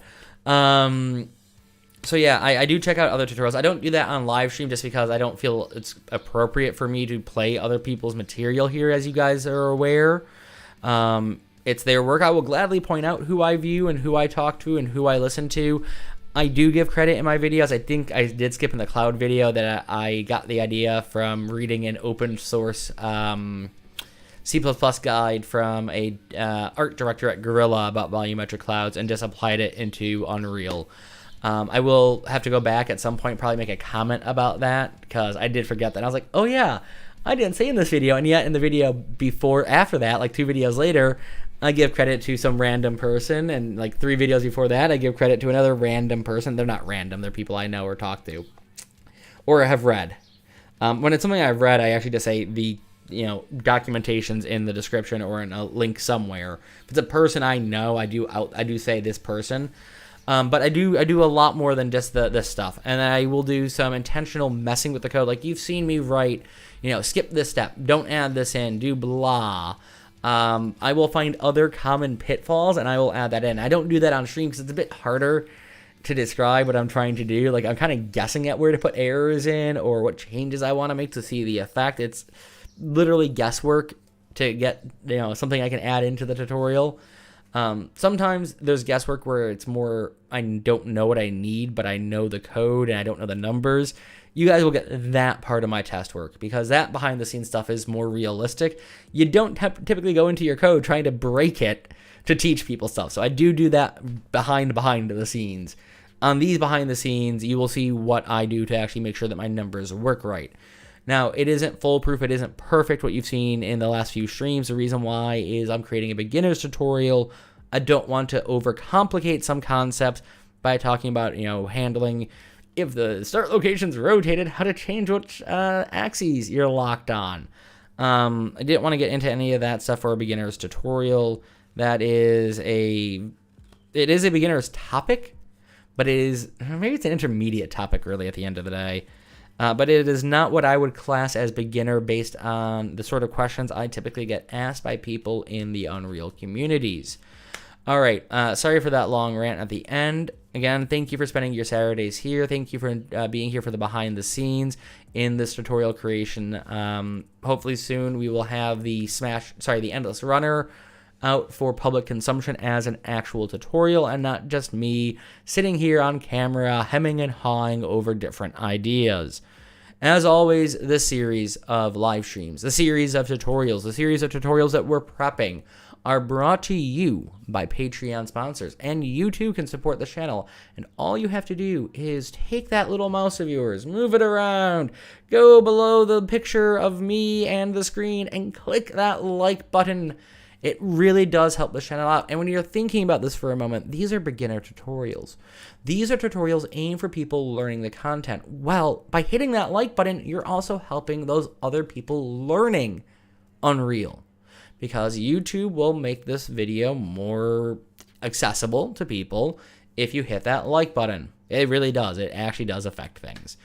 Likewise, so does comments. Comments affect things, and so do subscriptions, and turning on notifications, and returning for new videos, returning for new live streams. So if you want to know when videos get released, you want to know when live streams are announced, if you miss a live stream but want to know when the VOD's available, then make sure to hit that subscribe and notify icon. And finally, if you want to take your support just a tiny bit further, and you want to help this channel out in other ways, and help yourself out in other ways too, consider becoming a Patreon sponsor. At upper tiers, Patreon sponsors get instant access to all ongoing and completed tutorial projects. So today is a tutorial project prep. The code the people would get for Patreon, or from Patreon, or from me on Patreon, will be a cleaned up, more polished version of this code. In fact, it will be the file that I do the recordings in. So when I do a recording, right now you can see this file on my screen, right? Well, in reality, this particular screen, the one that I now have minimized, let's move that over. Sorry, that's something for the game engine stuff I'm working on. That is over on that window there. What you get on this window that you can now see my logo on is the file in which I'm doing all the writing. So typically I have a prep file to the side. This file actually is the one on this screen is the more cleaned up one. That is what Patreon members get. Same with the blueprint stuff only. And at lower tiers, you get access once the project is completed. Now, I am only doing that and giving access to projects to Patreon for one reason. This is a learning channel. You really should be doing the code line by line yourself. Even if it is a copy of my lines, you should be typing it. I had Mr. Mathers as my language teacher back in when I was 14. 14. And he said something to me, and it stuck with me.